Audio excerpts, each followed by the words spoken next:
She had a great family and a solid career. She had just got that promotion. She had a great relationship with a new boyfriend. He was perfect for my sister. But in the blink of an eye, everything changed. She didn't come home. It's my daughter. This is not like her. This is out of her character. Was she carrying a dark secret? She was so drawn into him like a moth to a flame. Detectives would soon uncover a complex web of lies. There was a sex tape that was made. You have a man in a skeleton mask. Love is not supposed to hurt. Love is not supposed to take someone's life.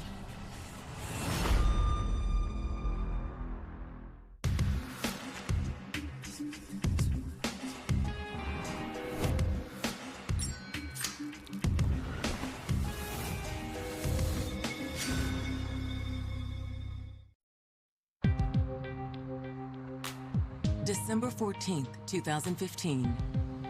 It's a chilly Monday morning in Detroit, Michigan, and downtown is bustling with an energy that would have been unthinkable a few years earlier. We've been through some tough times, but we're on the uprise. Detroit is this comeback city right now, and it's been a long time in the making.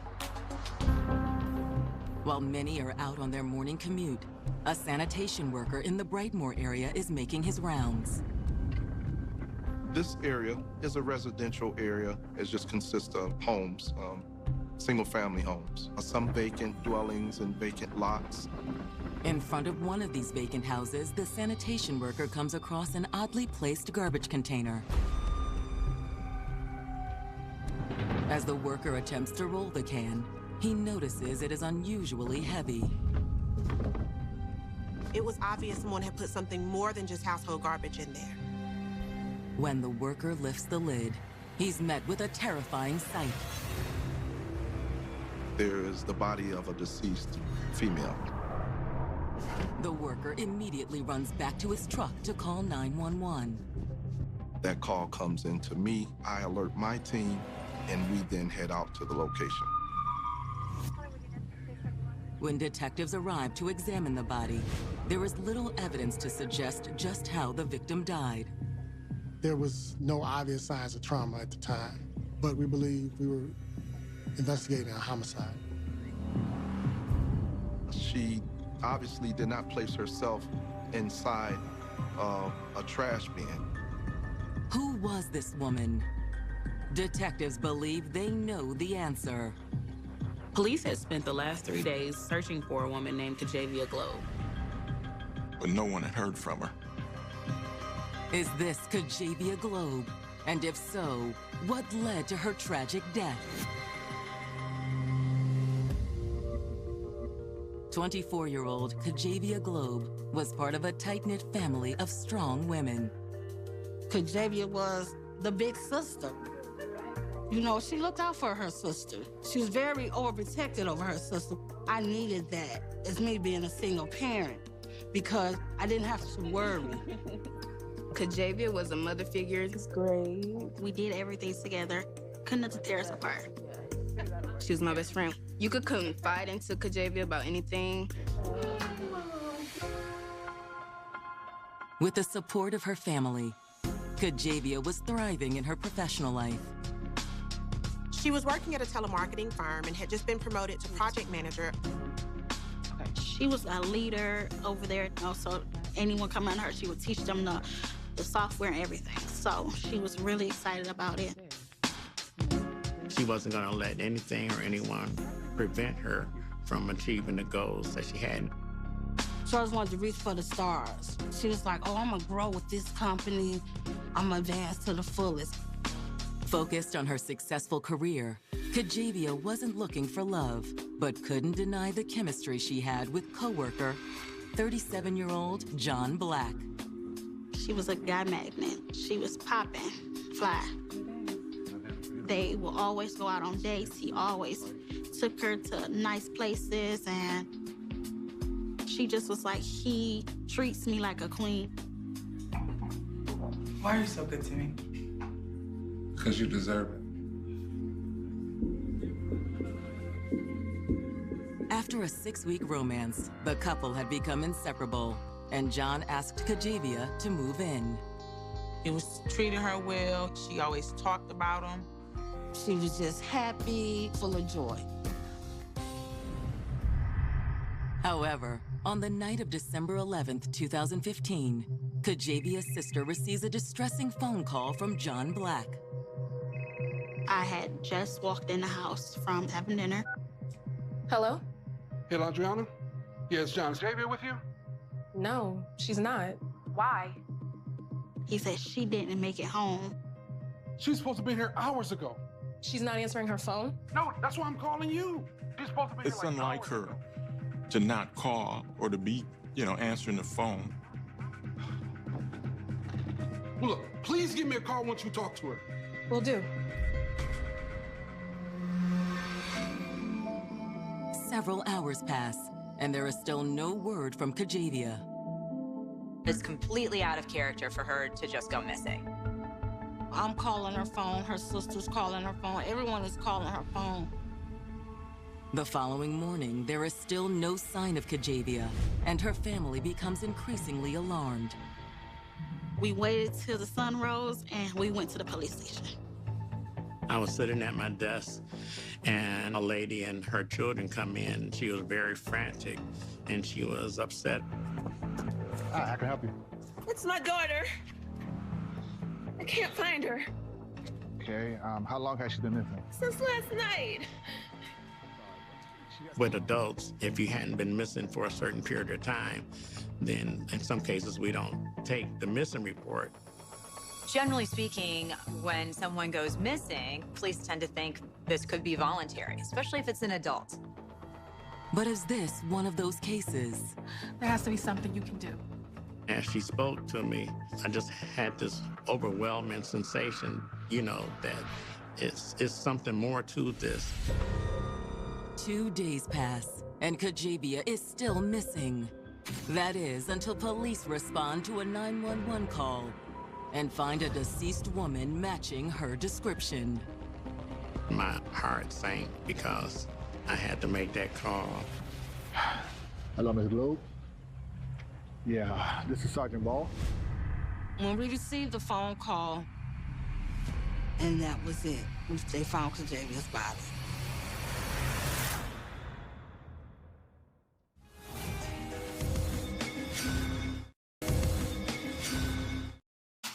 With a new love blossoming and a big promotion at work, 24-year-old Kajavia Globe appeared to have a bright future ahead of her. By all accounts, Kajavia had everything going for her. She's sort of living her best life.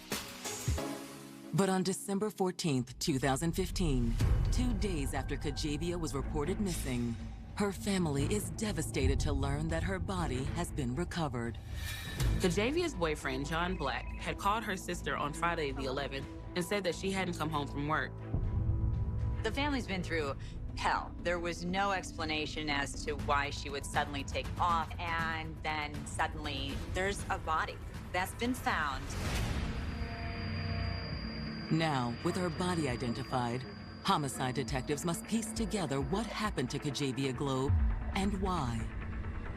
The evidence techs take photos. We collect evidence from the trash can. There were dog hair fibers that were collected. There was also pillow fibers. It looked like the dog may have torn a pillow or a comforter apart. We also collected those fibers.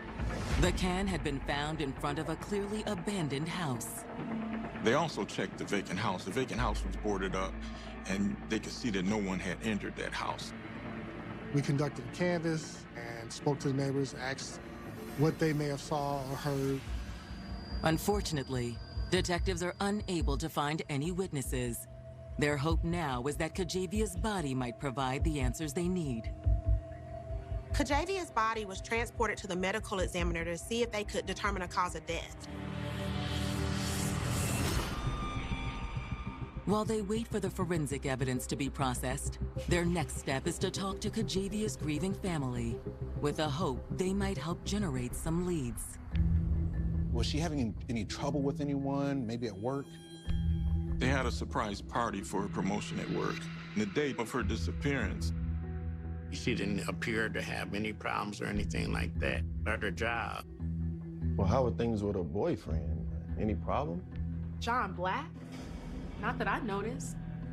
He was the one that told us she was missing.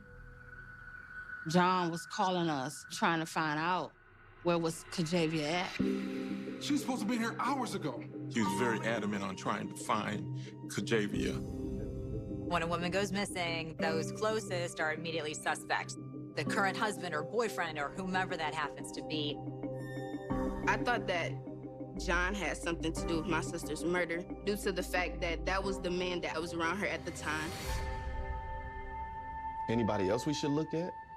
Kajavia's mother gives them the name of another man in her daughter's life, Kajavia's ex, Maxwell Brack. Max was her first relationship. Max was Kajavia's first everything.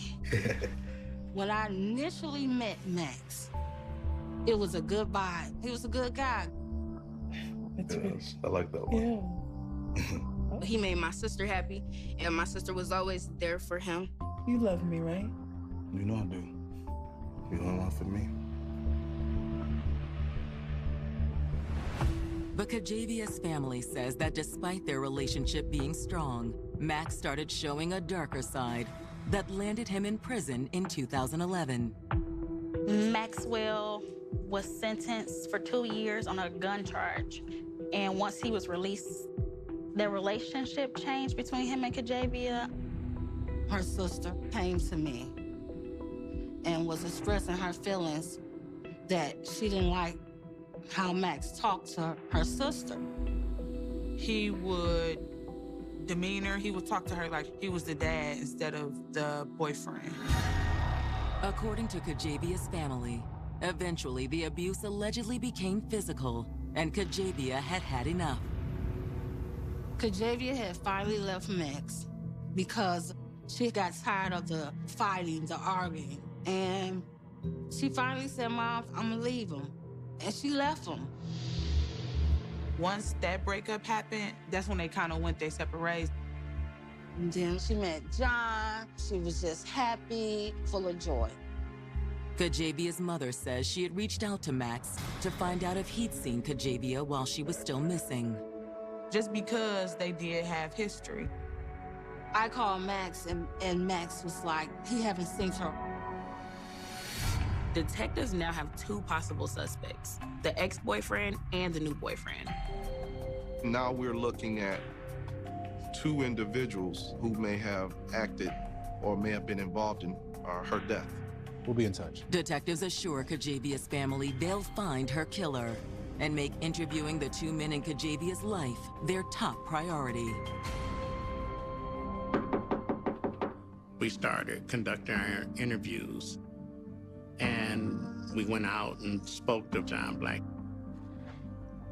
Tell us about the day Kajavia went missing. She went to work, man. They threw her a party. She called me afterwards about 6:30.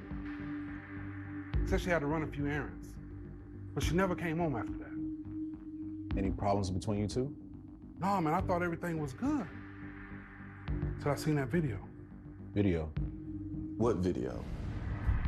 John explains that when Kajavia went missing, he went through her cloud to see if she had posted any pictures or anything that would indicate where she had been. And that's when he found the video. He found a video of her and Maxwell Brack having sex. Detectives instantly suspect John may be hiding some facts about when he found the video, but they also wonder when it was made.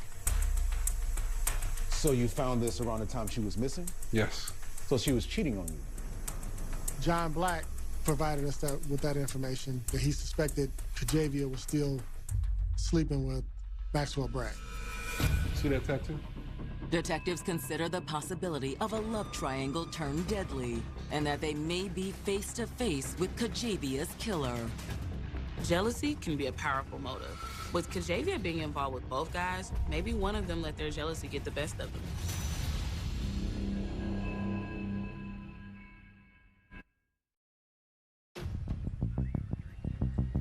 Detroit homicide detectives are investigating the murder of 24-year-old Kajavia Globe. Police didn't know how she died, but they had multiple suspects on their radar. One is her ex-boyfriend, Max Brack. The other is her current live-in boyfriend, John Black. Detectives are questioning John Black at his residence and have just learned Kajavia may have been cheating on him with Max. John tells detectives he found out about Kajavia seeing Max again because of an explicit video he discovered. When was the video made? Recently. How recent? John says that he noticed Kajavia's new tattoo in the video, so it couldn't have been more than a few weeks old. Kajavia has gone back to Max Brack. She's having sex with him. There's a history of violence there. Now they find out that this relationship is once again in play.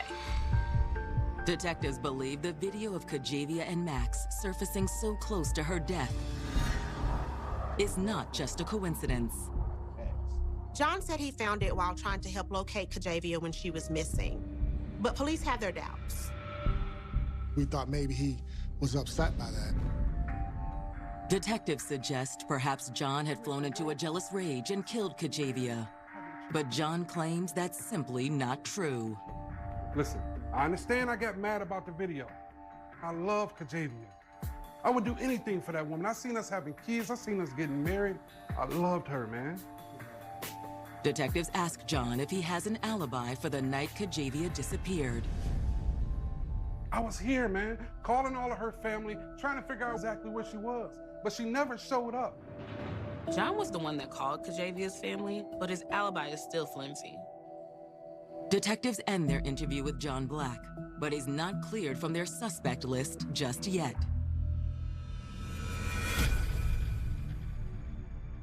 With any investigation, you have to follow a lead all the way until it ends. We had a couple of individuals who were in the suspect pool. We could not tell whether this was a crime of passion, whether this was a love triangle, whether this was some form of retaliation. Back at the station, detectives look into the other man in Kajavia's life, Max Brack. They start with his arrest record. Max had a pretty long rap sheet, including a weapons conviction where he served 2 years in prison.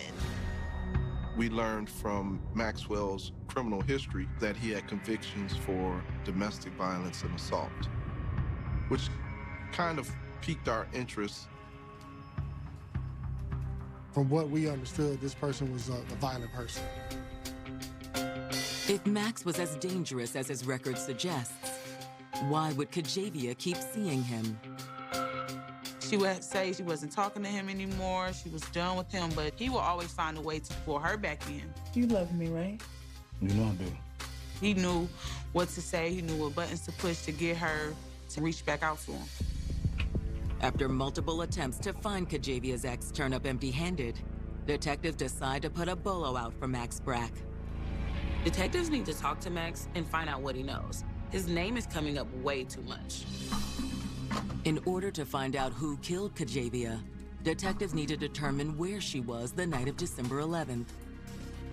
We conducted a financial transaction history for Kajavia's bank records. We found that there were some inaccuracies. We learned that Kajavia's bank card had been used at a local ATM to withdraw money. It was a withdrawal for $500, 8:03 p.m. on December the 11th. That is a lot of money to be withdrawn, and it's right around the time that Kajavia stopped answering her phone. Detectives waste no time retrieving the security footage from the bank. We requested video footage for that transaction, and in fact showed Kajavia Globe's vehicle. However, upon closer inspection, detectives make a troubling discovery. I think we got it. Kajavia is nowhere to be seen in the footage. The video footage actually showed an individual with a mask withdrawing money from the ATM. You have a man in a skeleton mask withdrawing $500 from Kajavia's account in Kajavia's car and no sign of Kajavia. Detectives feel confident that whoever accessed that ATM is the one who killed Kajavia. This guy knew her passcode to her bank account. Now detectives just have to determine who is the man behind the mask. Again, there are only two people on detectives' radar who had this kind of access to Kajavia's personal life: John Black and Max Brack.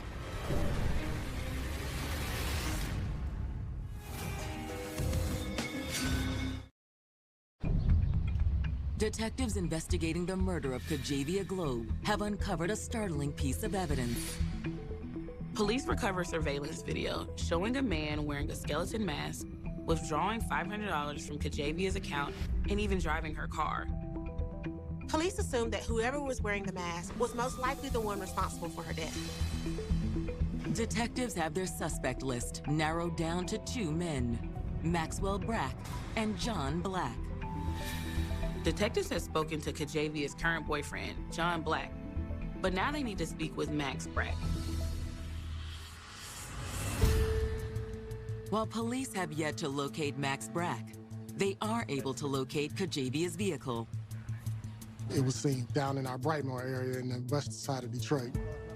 They found a purse in the back seat, and in the purse were credit cards that belonged to Kajavia.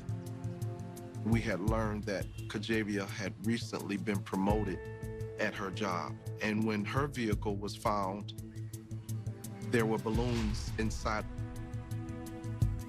But it's not what police find inside the vehicle that makes them take note. It's where the vehicle is found. Her vehicle was located just a few blocks from where her body was found. Detectives now have one more piece of the puzzle, but they don't know where she was killed. While CSIs process Kajavia's car for physical evidence, detectives subpoena phone records and begin combing through them. Phones are just like a fingerprint in some cases because they tell us where you were, when you were there, how long you stayed. What they find confirms some of what they already know. Kajavia had been in frequent contact with Max. There was almost no drop-off in her communication with him. When the family talked to Max, he stated that he didn't see her nor talk to her. While the phone records point to the guilt of one of the men in Kajavia's life, they also prove the innocence of another. The phone records showed that John Black was home the entire night. He was just a concerned boyfriend. Hey, it's John. By all accounts, John Black, desperate for answers, he was contacting her family. I've always been a stand-up guy, so I had to stand my ground because I didn't do anything. And if I have to face these questions, it is what it is. I didn't do that. In fact, John had hoped to soon marry Kajavia and start a family. I definitely saw myself marrying Kajavia in the future. It was just a matter of when, you know. Confident John Black is not their killer, detectives are now ready to move on to their next suspect. Based on the phone records, we were able to rule him out. So Maxwell is suspect number one on our radar. Once we figured out that that was his number in her call log and him saying that he have not contacted Kajavia in a long time, at that point I knew that Maxwell had something to do with it. A closer inspection of Max's records gives detectives further proof that he was likely Kajavia's killer. Maxwell Brack was in the area where her car was dumped, and he's also where her body was dumped at the time of the crime. What about the ATM? It pinged in this area right here, 8 p.m. That is not enough to get a warrant yet. We still need eyewitnesses that may help. On December 16th, 2015, 2 days after Kajavia's body was found, detectives receive a surprising phone call. We were alerted that there was a witness that potentially had information. Kim Wilson, who lives on the street where Kajavia was found, arrives at the station to give a statement. Expressed that there was some information that you may have. I might be able to help you guys. On December the 14th, she observed an individual move the garbage can from his property to across the street to be picked up. She tells police that she had seen this guy with this dumpster, and he was sort of pacing back and forth, and then he ends up taking it and put it in front of the abandoned house.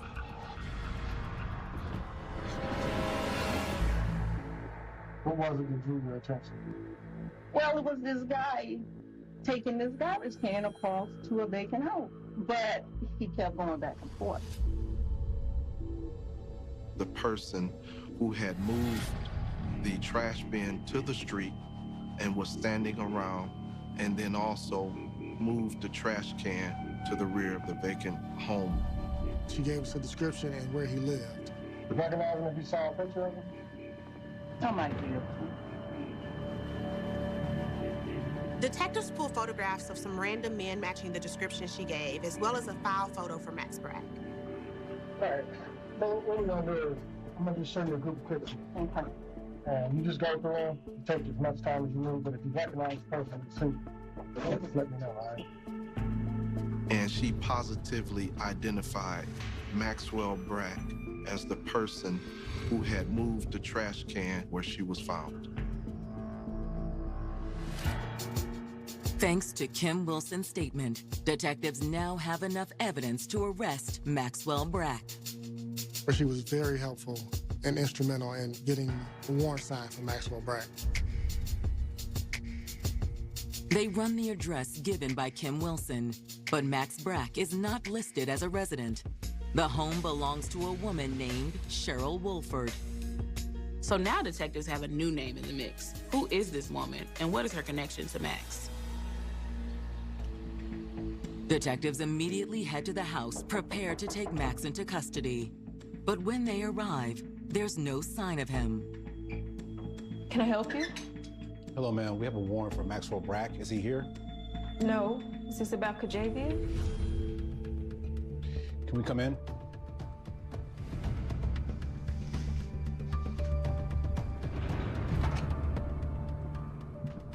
So you were aware that her body was found across from here? It is revealed at that point that her boyfriend is Maxwell Brack. Could Cheryl Wolford have been involved in Kajavia's murder? If Kajavia was cheating on John with Max, then that meant Max was cheating on Cheryl with Kajavia.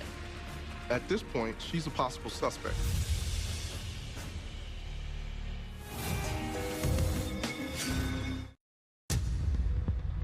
Detroit detectives now have an eyewitness that identified Max Brack as the man who left Kajavia Globe's body in a garbage container. Maxwell Brack was Kajavia Globe's ex-boyfriend. However, they were still lovers. Kajavia's body was found across from a house where Max Brack was staying. They have a witness saying he moved her body, but they're still not sure how she died. Detectives have also found a potential new accomplice in the crime, Max's girlfriend, Cheryl Wolford. Did you know her? No. I just knew that her and Max were still hooking up. How did you find out? Yeah, I just found a video of the two of them. The video showed Kajavia having sex with Maxwell Brack. The fact that she not only knew about Max and Kajavia's relationship, but saw it firsthand, must have been devastating. It's also a red flag for detectives.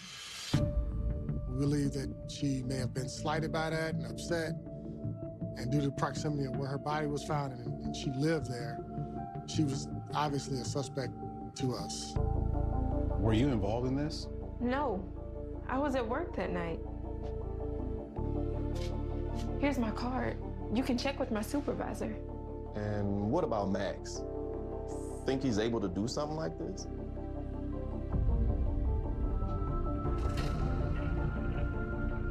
Can we search your home? Yes. Detectives proceed to search Cheryl's home. Although they don't find obvious signs of a crime scene, they don't leave empty-handed. We found multiple pieces of evidence that were consistent with evidence that was in the trash container. Cheryl Wolford had a dog, and detectives knew that there were dog hairs as well as fibers from a pillow found with Kajavia's body. You're gonna have to take a sample of this. Okay. Detectives take samples of the hair and fibers for forensic analysis. With no blood evidence or proof that Cheryl was involved, detectives can't arrest her, but they still need to check her alibi to make sure she's telling the truth.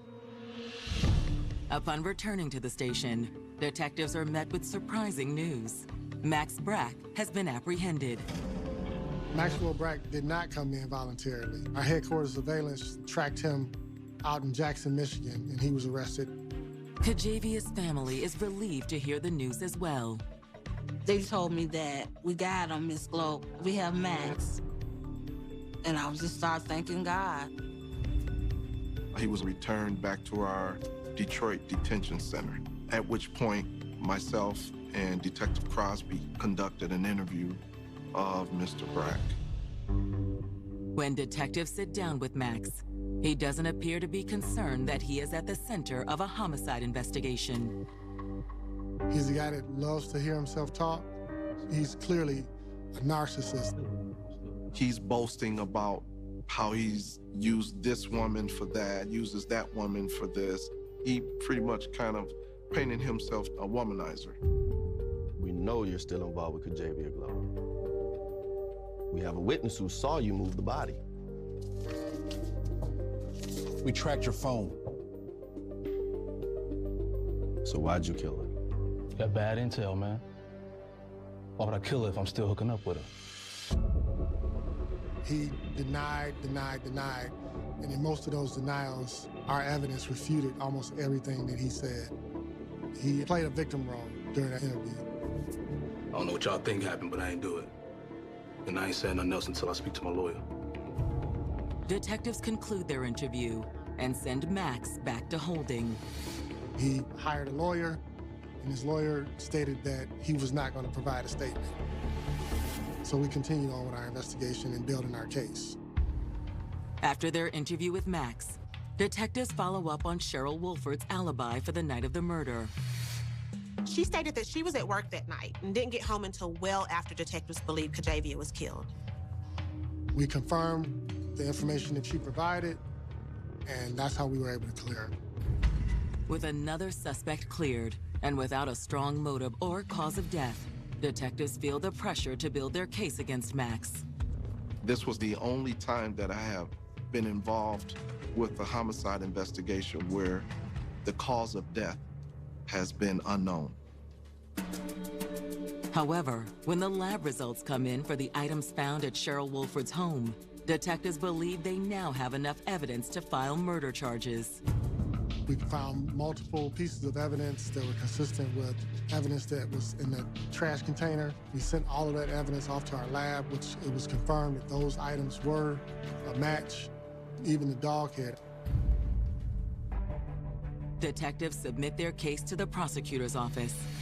2 months after Kajavia Globe's body was found, Max Brack is charged with open murder. The evidence pointed to Max, but without a cause of death, they could not file first or second-degree murder charges. With such an unusual case, will the prosecution be able to make the charges stick, or will Max walk away a free man? Because they didn't have a cause of death, I think he felt confident that he wouldn't be attached to it. Max was being very arrogant. I feel like he think he had it in a bag, like he fooled everyone, and that he was going to get off. I hate this man. This man has destroyed my family.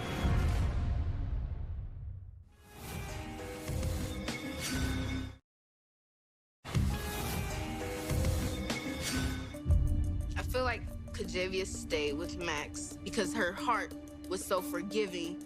She could always forgive and overlook a situation to where she had overlooked Maxwell's abuse, to where she felt that she could possibly get through to him, that he will eventually stop.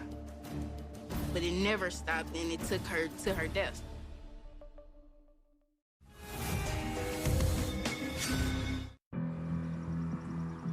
In August of 2016, prosecutors prepared their case against Max Brack for the murder of Kajavia Globe. But Max maintains his innocence. Max claimed that even though he and Kajavia were still lovers, that didn't mean he killed her. He said they had this sexual relationship, and that's all it was. Maxwell told us he would have no reason to hurt or kill Kajavia. Despite the fact that he was engaged in a sexual relationship with Kajavia at the time of her death, despite the fact that her body's found across the street from where he's living, he says he has nothing to do with this. When Max's trial begins in late August, emotions run high as his defense begins to poke holes in the prosecution's case. Even with all the evidence linking Max to Kajavia's body, not knowing how she died really jeopardized the case. They didn't have a cause of death. Prosecutors also lack a clear-cut motive. Why did this happen? Why would he kill someone he claimed to love? And we can't ask Kajavia what happened. And Max Brack is never going to admit to what happened. I believe trying to determine the motive was one of the hardest things in this case, but everything just kept drawing them back together in this combustible relationship that eventually exploded. Prosecutors and Kajavia's family have a theory about what happened the night Kajavia died. The prosecution believed that Kajavia went to see Max at Cheryl's home while Cheryl was at work. They assert that Kajavia went there to end the relationship. That's when Max flew into a rage and killed her. I don't want to do this anymore. You said that once before already. We're done, Max. Stop! Stop! Stop it! Get off me! Shut up.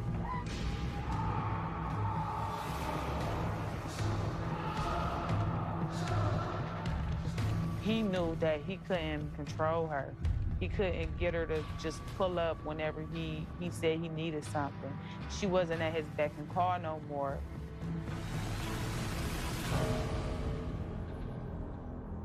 It was, if I can't have you, nobody can.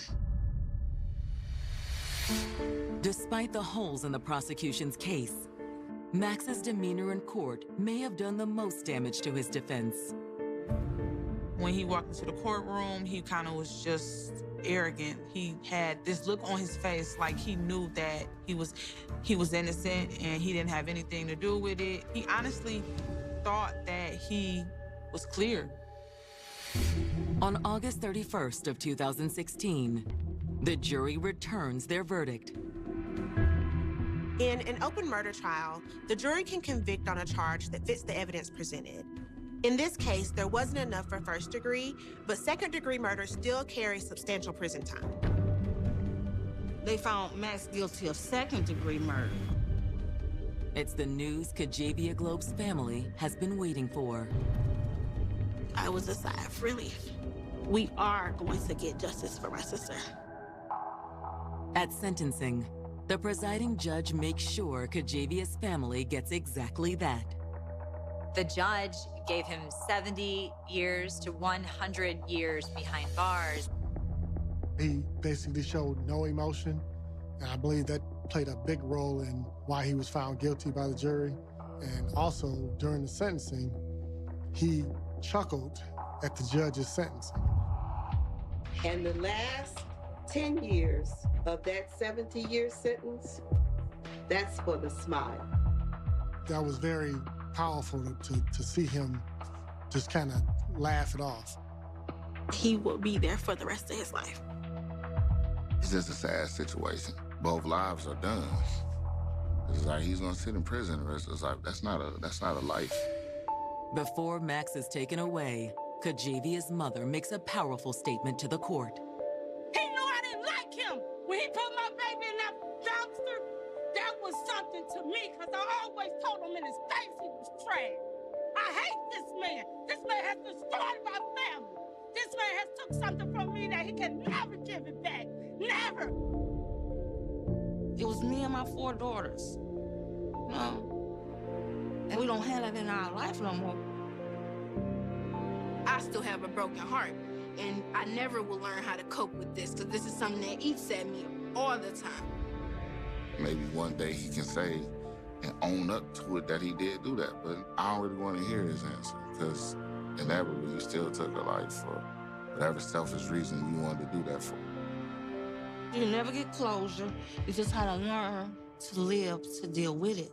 That's it. As for John Black, the man who hoped to one day marry Kajavia, he too must find a way to carry on.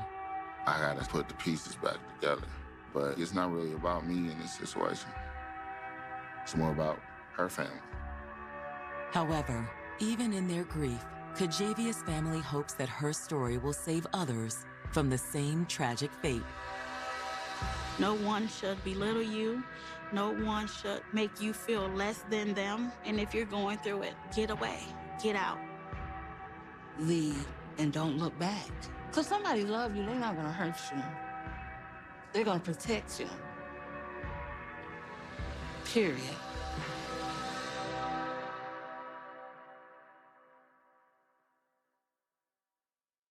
Abuse is never okay. If you or someone you love is in an abusive relationship, there is help available. Call the Domestic Violence Hotline at 1-800-799-SAFE.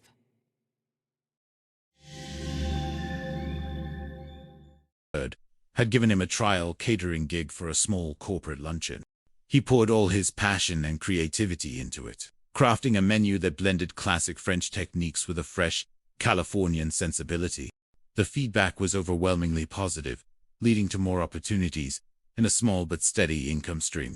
He found himself spending more time at the apartment, experimenting with new recipes, the kitchen filling with enticing aromas that made the apartment feel even more like a home. Cindy, bless her heart, continued to bring her unique brand of sunshine and chaos. Her job at Creasy's old office was a constant source of amusement. She approached her administrative tasks with an almost spiritual fervor, convinced that aligning the staplers with magnetic north improved office productivity. She brought home stories of office politics she barely understood, but always with a good-natured innocence that made them endearing. Her first paycheck, when it had finally arrived, was proudly handed over to Jeanette, a symbol of her contribution to their shared home. The dynamic between Jack and Janet, however, had undergone a subtle but significant shift.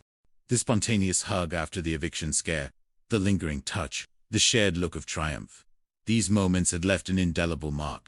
They found themselves more aware of each other, more attuned to each other's moods. Janet noticed the way Jack's brow furrowed in concentration when he was perfecting a sauce, the gentle way he spoke to Cindy, the quiet pride in his eyes when she talked about her new job. She found herself seeking out his opinion on her design ideas, trusting his artistic eye, which, surprisingly, was quite keen. Their late-night discussions over coffee, once purely platonic, now held an undercurrent of something deeper, a comfortable intimacy that was both exhilarating and slightly unnerving. Jack, on his part, found his gaze lingering on Janet more often. He admired her focus, her intelligence, her quiet determination. He saw the way she lit up when talking about her designs, the way she laughed, a genuine, uninhibited sound that made his chest feel warm. He started to notice the small details, the way she tucked a stray strand of hair behind her ear when she was thinking, the subtle scent of her perfume, the kindness in her eyes. The male chauvinist pig comments, once a source of irritation, now seemed like a distant memory, replaced by a growing respect and, he reluctantly admitted to himself, a burgeoning affection. One evening, Jack was preparing a special dinner, a celebratory feast for Janet's new job in his successful catering gig. He had bought fresh seafood, rare herbs, and a bottle of good wine. The apartment smelled divine. Janet arrived home, tired but happy, to find Jack in the kitchen, humming softly as he scallops. "Wow, what's all this?" she asked, her eyes widening at the spread. "Just a little something to celebrate," Jack replied, turning with a smile. "You, me, and Cindy. A proper Three's Company toast."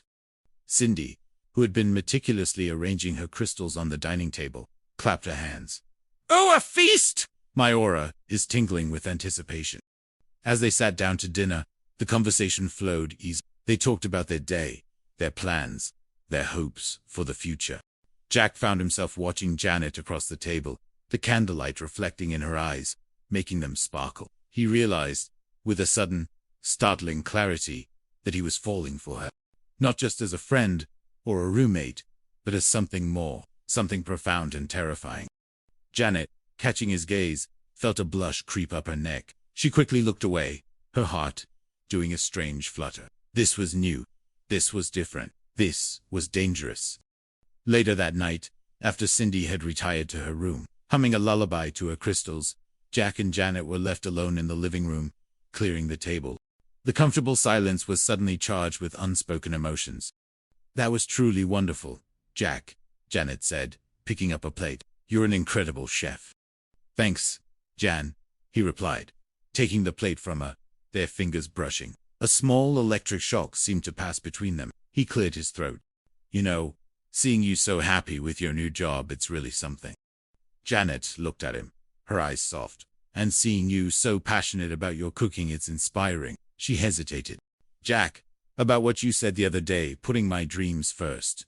That really meant a lot to me. I know we've always bickered, but you're a good friend."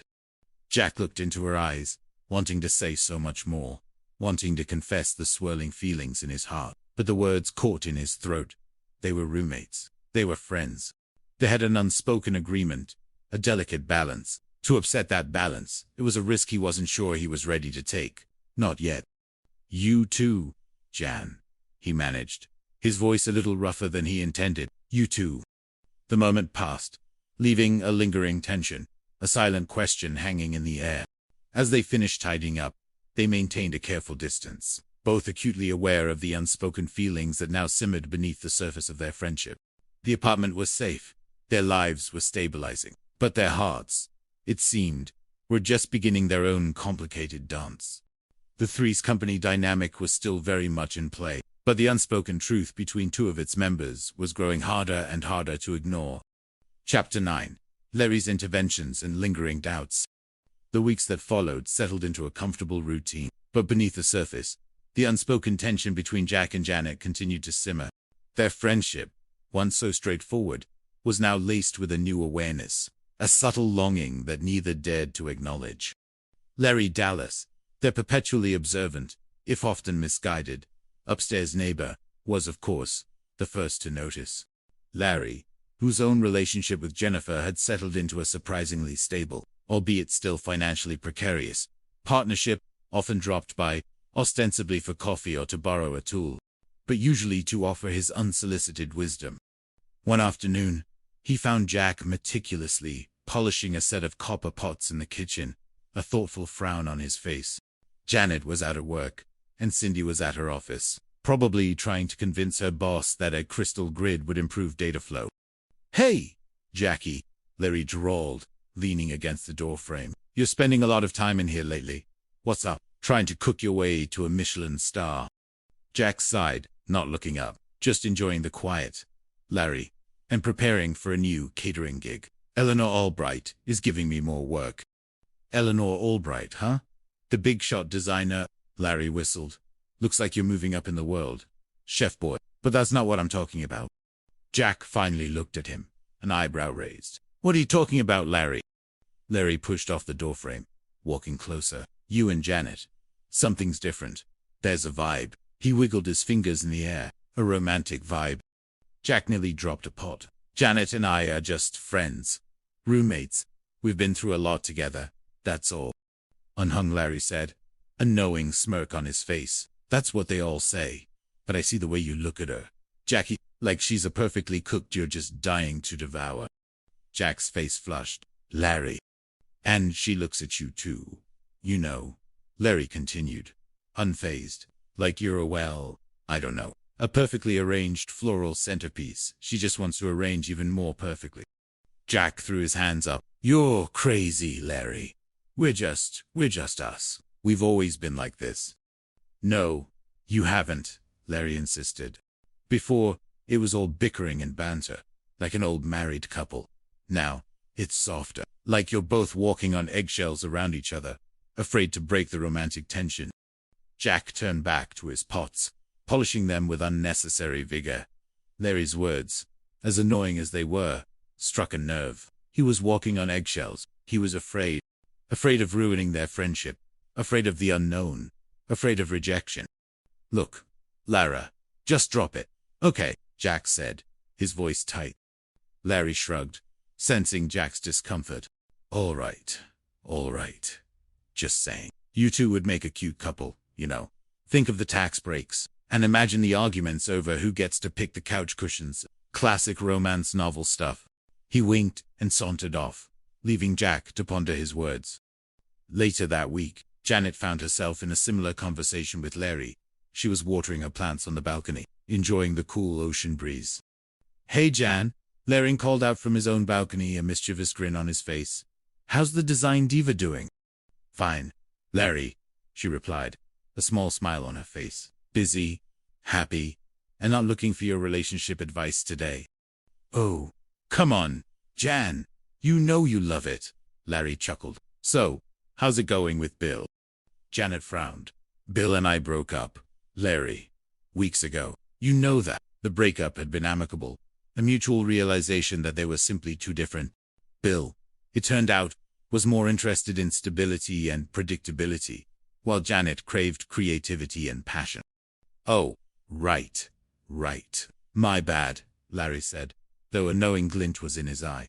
"So, you're single, and Jack's single, and you're living in this cozy little love nest with Cindy, of course." Janet's face flushed. "Larry, what are you implying?" Nothing, Larry said, holding up his hands. "Just observing. You'd have a certain chemistry, always have. But now it's like turned up to 11. I'm telling you, it's practically a rom-com in here." Janet rolled her eyes, but a flicker of unease went through her. "There's no rom-com, Larry. We're just friends. We're roommates. We always have been. And you always will be, if you don't do something about it," Larry stated, his voice surprisingly serious. "Life's too short for what-ifs, Jan, especially when the what-if is right under your nose, making you gourmet meals."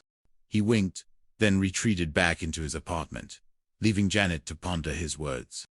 Larry's meddling, while irritating, forced Jack and Janet to confront the unspoken. Their conversations became even more stilted, punctuated by awkward silences and averted gazes. The fear of ruining their friendship, of disrupting the delicate balance of their home, was a powerful deterrent. One evening, Janet was working late on a design project, spread out on the living room floor, surrounded by sketches and fabrics. Jack came in, a bowl of popcorn in his hand, intending to watch a late-night movie. He saw her, lost in her creative world, and paused. "Still at it?" he asked softly, not wanting to startle her.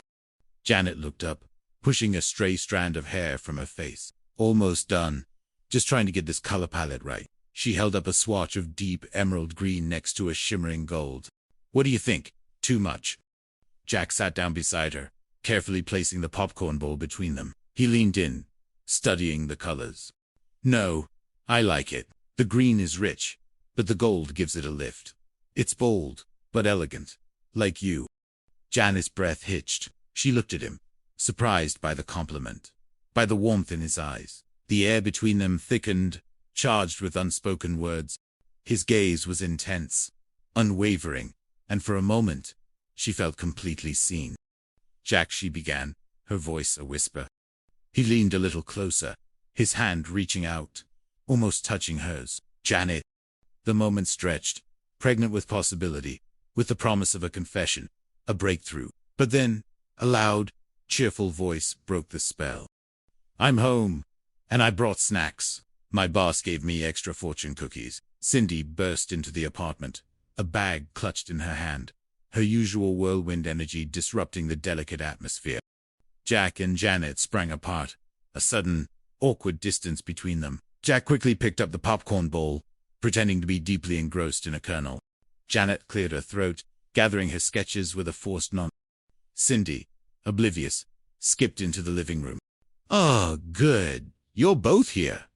I had the most amazing day. My crystals helped me organize the entire filing system. And I think Mr. Henderson is starting to understand the power of positive affirmations." She held up a fortune cookie. "And look, my fortune says, a new beginning awaits you. Isn't that exciting?" Jack and Janet exchanged a glance over Cindy's head. A new beginning, indeed. But for whom? And what would it entail? The moment had passed, but the seed of connection had been planted, and it was growing, slowly but surely, beneath the surface of their lives, waiting for the right moment to bloom. Chapter 10. The Uninvited Guest and a Spark of Jealousy. The delicate dance between Jack and Janet continued, a frustrating pas de deux of unspoken emotions. Cindy, in her innocent way, often served as an unwitting chaperone, her cheerful presence preventing any truly intimate moments. Their lives had settled into a comfortable rhythm, but the underlying tension of their burgeoning feelings was a constant, almost palpable hum. One sunny Saturday afternoon, the apartment was abuzz with activity. Jack was preparing a complex dish for a new catering client, the aroma of herbs and roasting meat filling the air. Janet was on the phone, discussing design concepts with the demanding client. Cindy was attempting to teach her pet Ferdinand, how to meditate. The doorbell rang, a cheerful chime that momentarily startled them. Jack, wiping his hands on his apron, went to answer it. Standing in the doorway was a man Jack vaguely recognized from Janet's office. He was tall, impeccably dressed, with a charming smile and an air of quiet confidence. "Hello," the man said, extending a hand. "You must be Jack.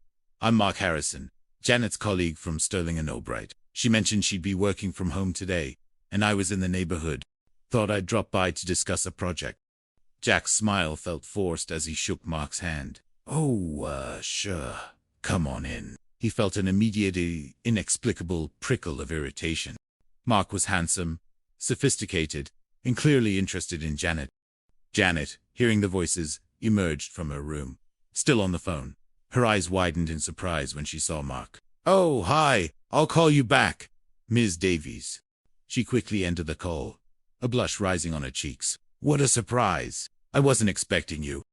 "I hope I'm not intruding," Mark said, his smile charming. "I just had a thought about the Westwood project, and I thought it might be easier to discuss it in person. And I brought coffee. Your favorite latte." He held up a cup from her favorite local coffee shop. "Oh, Mark, you didn't have to," Janet exclaimed, genuinely pleased. "That's so thoughtful." Jack watched the exchange, a knot tightening in his stomach. Thoughtful. He had just made Janet a fresh pot of coffee, but it wasn't a fancy latte from her favorite cafe. He felt a sudden, irrational pang of jealousy. "No trouble at all," Mark replied, his gaze lingering on Janet. "You're looking lovely, as always, even in your creative chaos mode." He gestured to her paint-splattered jeans and slightly smudged cheek. Janet laughed, a genuine, delighted sound. "Oh, stop it, Mark. You're too kind."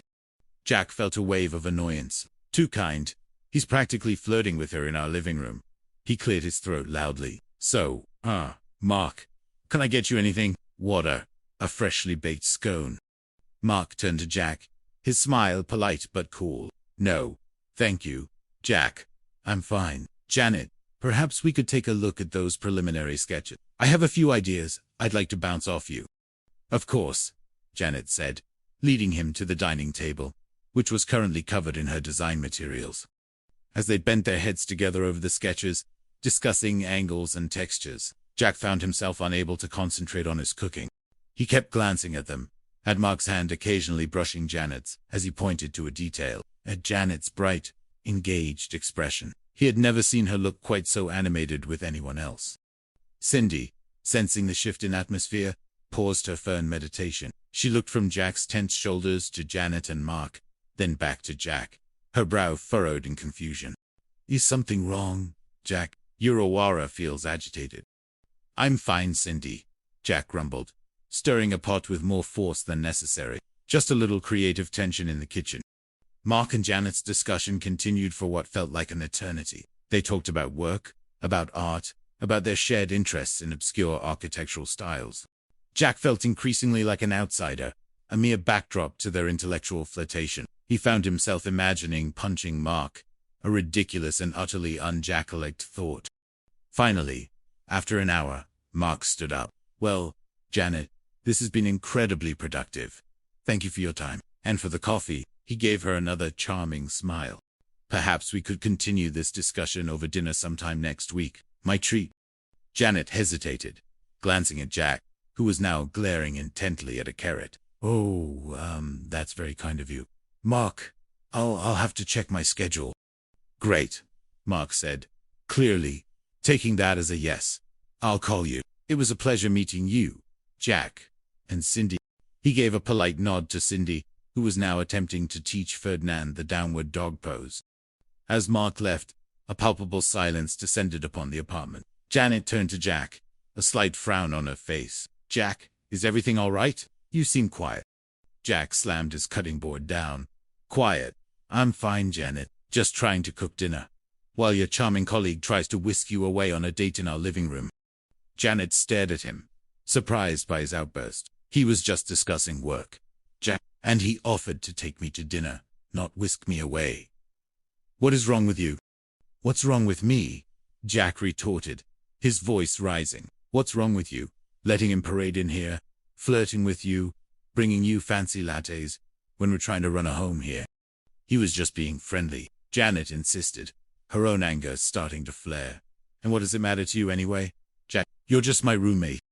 The words hung in the air, sharp and painful. Just my roommate. Jack felt a sudden, cold emptiness in his chest. He had wanted to deny it, to push away the feelings, but hearing it from her, so dismissively, stung more than he could have imagined. "Right," Jack said, his voice flat. "Just your roommate. Excuse me, I have to go adjust my chef's hat." He turned and stomped into the kitchen, leaving Janet standing alone in the living room, a mixture of anger and confusion on her face. Cindy, ever the innocent observer, looked from the kitchen door to Janet, then back to Ferdinand. "Oh dear," she whispered to the fern. "His aura is definitely not calm now." The uninvited guest had left, but he had ignited a spark of jealousy in Jack that he could no longer deny. And in doing so, he had forced the simmering emotions between Jack and Janet to the surface, bringing them closer to a confrontation that would either shatter their delicate friendship or transform it into something more. Chapter 11. The Truth in the Aftermath. The argument between Jack and Janet left a bitter taste in the apartment. The comfortable silence that had once defined their roommate dynamic was now replaced by a strained quiet, punctuated by polite, almost overly formal exchanges. Jack retreated to the kitchen, immersing himself in his cooking, the rhythmic chopping and sizzling of pans a shield against his hurt feelings. Janet buried herself in her design work, her sketches becoming more intricate, her focus almost obsessive. Cindy, acutely sensitive to the shift in atmosphere, tried her best to bridge the gap. She made Jack comfort tea, infused with lavender and rose quartz. She brought Janet freshly baked cookies and offered to read her aura. Their attempts, while sweet, only highlighted the awkwardness between Jack and Janet. One evening, a few days after Mark's visit, Jack was alone in the living room, flipping through a cooking magazine, though his mind was miles away. He replayed the argument with Janet, her words echoing in his head. "What does it matter to you anyway? Jack, you're just my roommate." The sting was still fresh. He heard the front door open and close softly. "Janet." He braced himself for another strained interaction. Janet's voice was soft, hesitant. He looked up. She was standing in the doorway, her shoulders slumped, a tired look on her face. She carried a small bag, presumably her dinner. "Hi," he replied, his voice neutral. Janet walked in, placing her bag on the coffee table. She hesitated, then sat down on the sofa, a respectful distance from him. "Jack, can we talk?"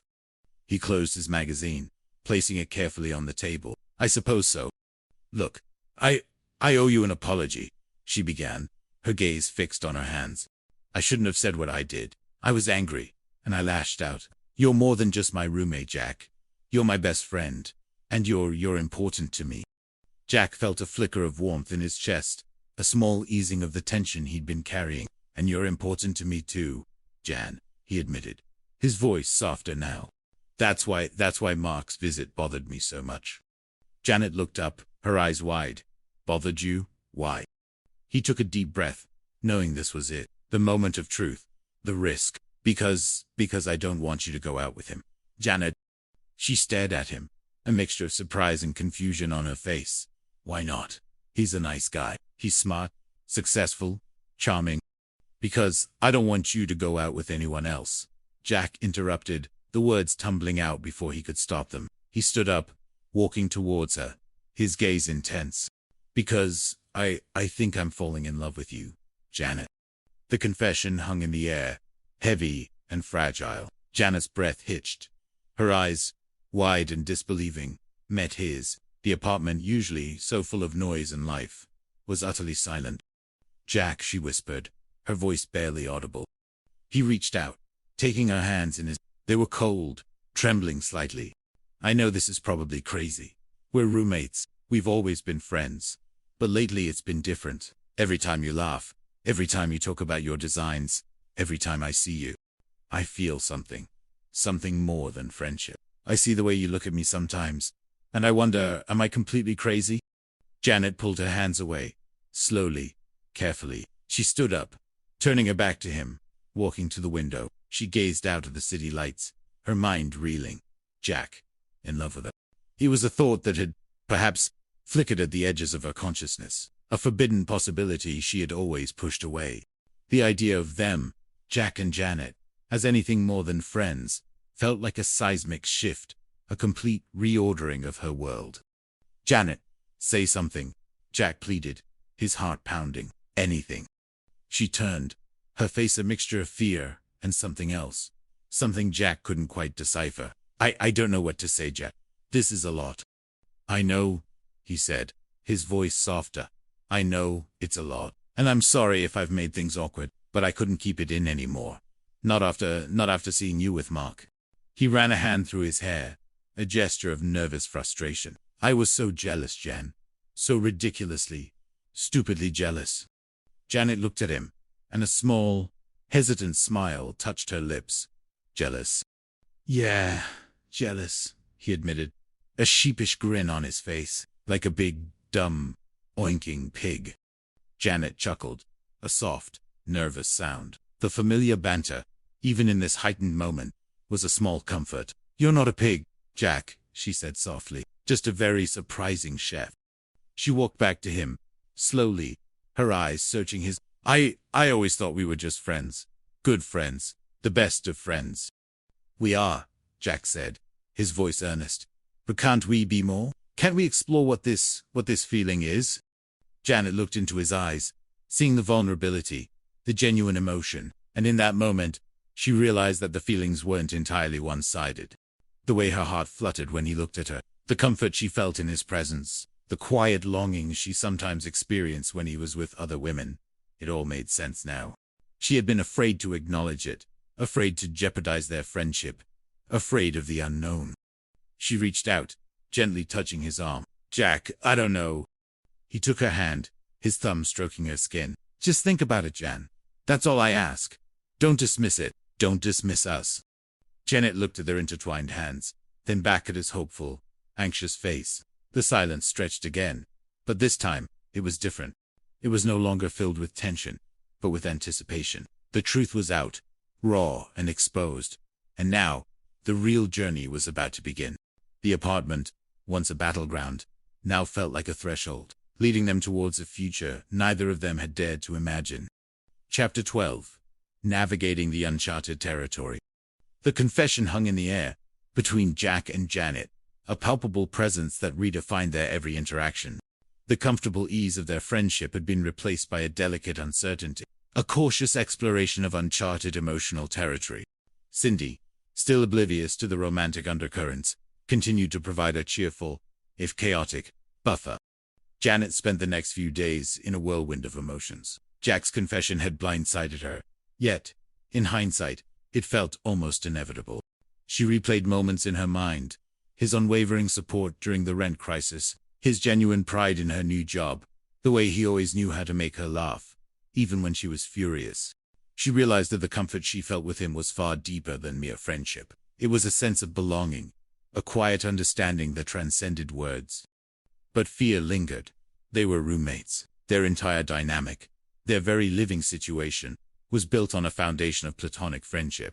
What if they explored these feelings and it didn't work out? Could they go back to being just friends? The thought of losing their unique bond, of disrupting the home they had built, was terrifying. Jack, meanwhile, was a nervous wreck. He watched Janet constantly, trying to decipher her expressions, searching for a sign, any sign, of reciprocation. He tried to act normal, to maintain their usual banter, but his heart pounded every time she entered the room. He cooked with renewed fervor, channeling his anxiety into elaborate meals, hoping to impress her, to show her, in his own way, the depth of his feelings. One evening, after Cindy had gone to bed, Jack found Janet sitting on the balcony, gazing at the city lights. He hesitated, then joined her, taking a seat beside her.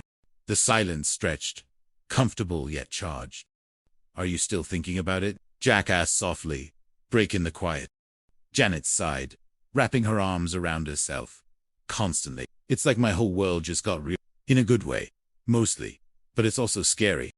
"I know," Jack admitted, his voice gentle. "It's scary for me, too. More than you know." He turned to her, his eyes earnest in the dim light. "But Jeanette, I wouldn't have said anything if I didn't truly believe there was something real here, something worth exploring." Janet looked at him, her gaze searching his. "What about our friendship? What about the apartment? What if we try this, and it doesn't work?" "Then we figure it out," Jack replied, his voice firm. "We're good at figuring things out, aren't we? We always have been. From the moment we first moved in, to the rent crisis, to Hurricane Cindy. We're a team, Jan. We always have been." He reached out, gently taking her hand. This time, she didn't pull away. "And if we truly care about each other, then we owe it to ourselves to see where this goes. Whatever happens, I promise you, I will never let anything ruin what we have. Our friendship is too important to me." His sincerity, the raw honesty in his eyes, disarmed her. She squeezed his hand, a small, tentative smile gracing her lips. "You really mean that?" "Every word," he said, his thumb stroking her skin. "So what do you say, Janet Wood? Are you willing to take a chance on us?"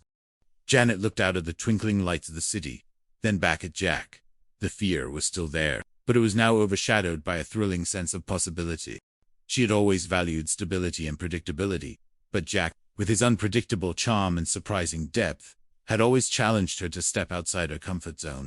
And now, he was offering her the greatest adventure of all. "Okay, Jack Tripper," she said softly, her voice trembling slightly. "Okay, let's see where this goes." A wide, relieved grin spread across Jack's face. He pulled her closer, gently, tentatively, and kissed her. It was a soft, tender kiss, a promise more than a passion, a hesitant step into a new future. Janet responded, a warmth spreading through her, a sense of rightness that settled deep in her soul. It felt both utterly new and incredibly familiar, like coming home. When they finally broke apart, both were breathless. "Wow," Jack whispered, his eyes shining. Janet chuckled, a nervous, happy sound. "Wow, indeed." They sat there for a while longer, hands intertwined, gazing at the city light, the unspoken questions still lingering, but now softened by the warmth of their shared moment. The apartment, with its quirky charm and familiar comforts, felt different now, imbued with a new layer of meaning. It was no longer just a shared living space. It was the birthplace of something new and beautiful. The next morning, the apartment felt alive with a different kind of energy. Jack and Janet moved around each other with a new grace, a heightened awareness. Their eyes met more often, a silent understanding passing between them. They still bickered, still teased, but now there was an underlying affection, a playful tenderness that hadn't been there before.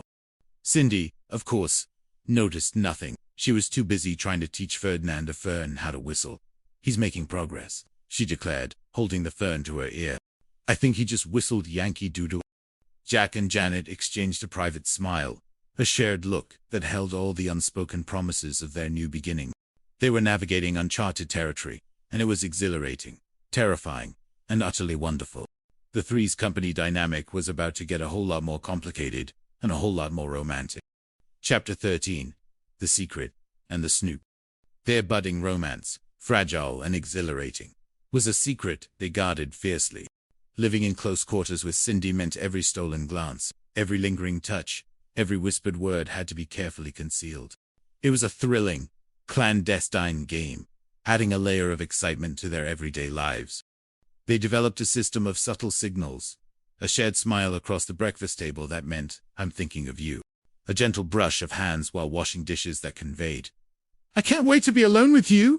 A coded phrase like, "I need to check on the plumbing." That meant, "Meet me on the balcony in 5 minutes." Their first date was a clandestine picnic on the beach after Cindy had gone to bed. They snuck out of the apartment like teenagers, giggling softly as they walked along the moonlit shore. Jack had packed a gourmet picnic basket, complete with wine and homemade desserts. They talked for hours, not about rent or roommates, but about their dreams, their fears, their hopes for this new, unexpected chapter. Janet confessed her lifelong desire to design a boutique hotel. Jack shared his vision of opening his own fusion restaurant. "I never thought I'd find someone who truly understood," Janet whispered, leaning her head on his shoulder as the waves crashed gently in the distance. "Me neither," Jack replied, his arm tightening around her. "I always thought I'd be the charming bachelor, forever flitting from one girl to the next. But then you happened, and suddenly, all those other girls just faded away." Their relationship deepened with each stolen moment. They discovered new facets of each other. Janet's surprising adventurous streak, Jack's quiet vulnerability. They learned to communicate not just with words, but with glances, with touches, with the unspoken language of two people falling deeply in love.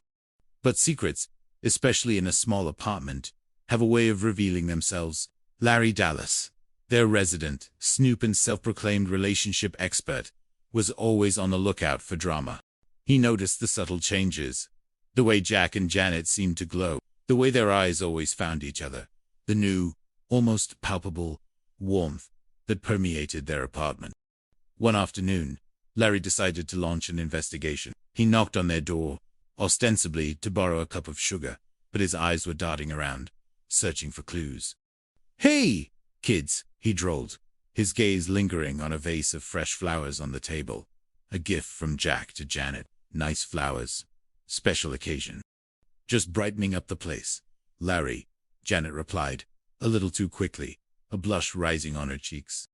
Jack, who was wiping down the kitchen counter, cleared his throat. "Yeah, you know, just a little something for the apartment. Good feng shui, Cindy says." Cindy, who was attempting to teach Ferdinand the Fern how to do yoga poses, looked up. "Flowers bring positive energy and promote harmony, especially in a budding relationship." She smiled innocently. Jack and Janet froze, their eyes wide. Cindy, in her usual unwitting way, had hit a little too close to home. Larry's eyes narrowed, a knowing smirk playing on his lips. Budding relationship. Huh? Interesting choice of words. Cindy, he looked from Jack to Janet, then back to Cindy. "So, who's the lucky couple?" Cindy tilted her head. "Oh, I just meant the relationship between the roommates. We're all blossoming here, like a beautiful bouquet." She gestured vaguely to the three of them. Jack and Janet let out a collective sigh of relief, exchanging a quick, panicked glance. Larry, however, was not entirely convinced. He left with his cup of sugar, a thoughtful frown on his face. The next day, Larry tried a different tactic. He cornered Jack on the balcony, ostensibly to complain about his neighbor's loud music. "So, Jackie," Larry began, lowering his voice conspiratorially. "Budding relationship, you know, she's got a knack for seeing things. That girl." Jack tried to look nonchalant. "Cindy says a lot of things, Larry, most of them about crystals and auras." "Yeah, but sometimes a blind squirrel finds a nut. You know," Larry pressed, a glint in his eye. "So, spill it. Are you and Janet finally, you know?" He made a suggestive gesture with his hands. Jack felt his face flush. "Larry, what are you implying?" "We're just friends. Roommates. You know the deal." "Oh, I know the deal. All right," Larry chuckled. "The platonic rumor deal, the one where you both secretly pine for each other. And then one day, boom, love explosion." He leaned closer. "I saw you two on the beach the other night. You know." Jack's heart leaped into his throat. "The beach? What are you talking about?" "Oh, don't play coy, Jackie," Larry smoked. "I was out for a late-night stroll with Jennifer, and who do I see, looking all cozy and romantic under the moonlight? You and Janet, eating fancy food out of a basket. Very romantic." Jack's mind raced. He had been so careful. You must have mistaken us for someone else." "Larry, it was dark. We weren't on the beach." Larry just shook his head, a triumphant look on his face. "Nope, it was you two. Trust me, I know my best friend's silhouette." And Janet's laugh. "You're busted, buddy." He clapped Jack on the shoulder, a wide, knowing grin on his face. "So, when's the big announcement? I want an invitation to the wedding." Jack stared at Larry, utterly defeated. Their secret was out, or, at least, out to Larry, which was almost as bad as being out to the entire neighborhood. He felt a mixture of panic and relief. The pressure of the secret had been immense. Now, it was just out there. He knew he had to talk to Janet. The discovery, or rather, the confirmation of their secret, meant they had to decide how to move forward. Were they ready to go public? Were they ready to face the reactions of their friends, their landlord, and the world? Their budding romance, once a thrilling secret, was about to be put to the ultimate test. Chapter 14. Jack knew he couldn't keep Larry's discovery from Janet. The moment Larry had left, a triumphant smirk on his face, Jack had felt a knot of anxiety tightened in his stomach. He found Janet in her room, sketching a new design for a client. "Jan, we need to talk," he said, his voice low and serious. Janet looked up, sensing the urgency in his tone. "What is it, Jack? Is something wrong?" He sat on the edge of her bed, taking a deep breath. "Larry knows." Her eyes widened. "Knows what?" "About us. About the beach. Everything," Jack clarified, watching her face for a reaction. Janet's face paled. "Oh no. How did he find out?" "He saw us on the beach the other night," Jack admitted. "He was with Jennifer. He recognized us." Janet buried her face in her hands.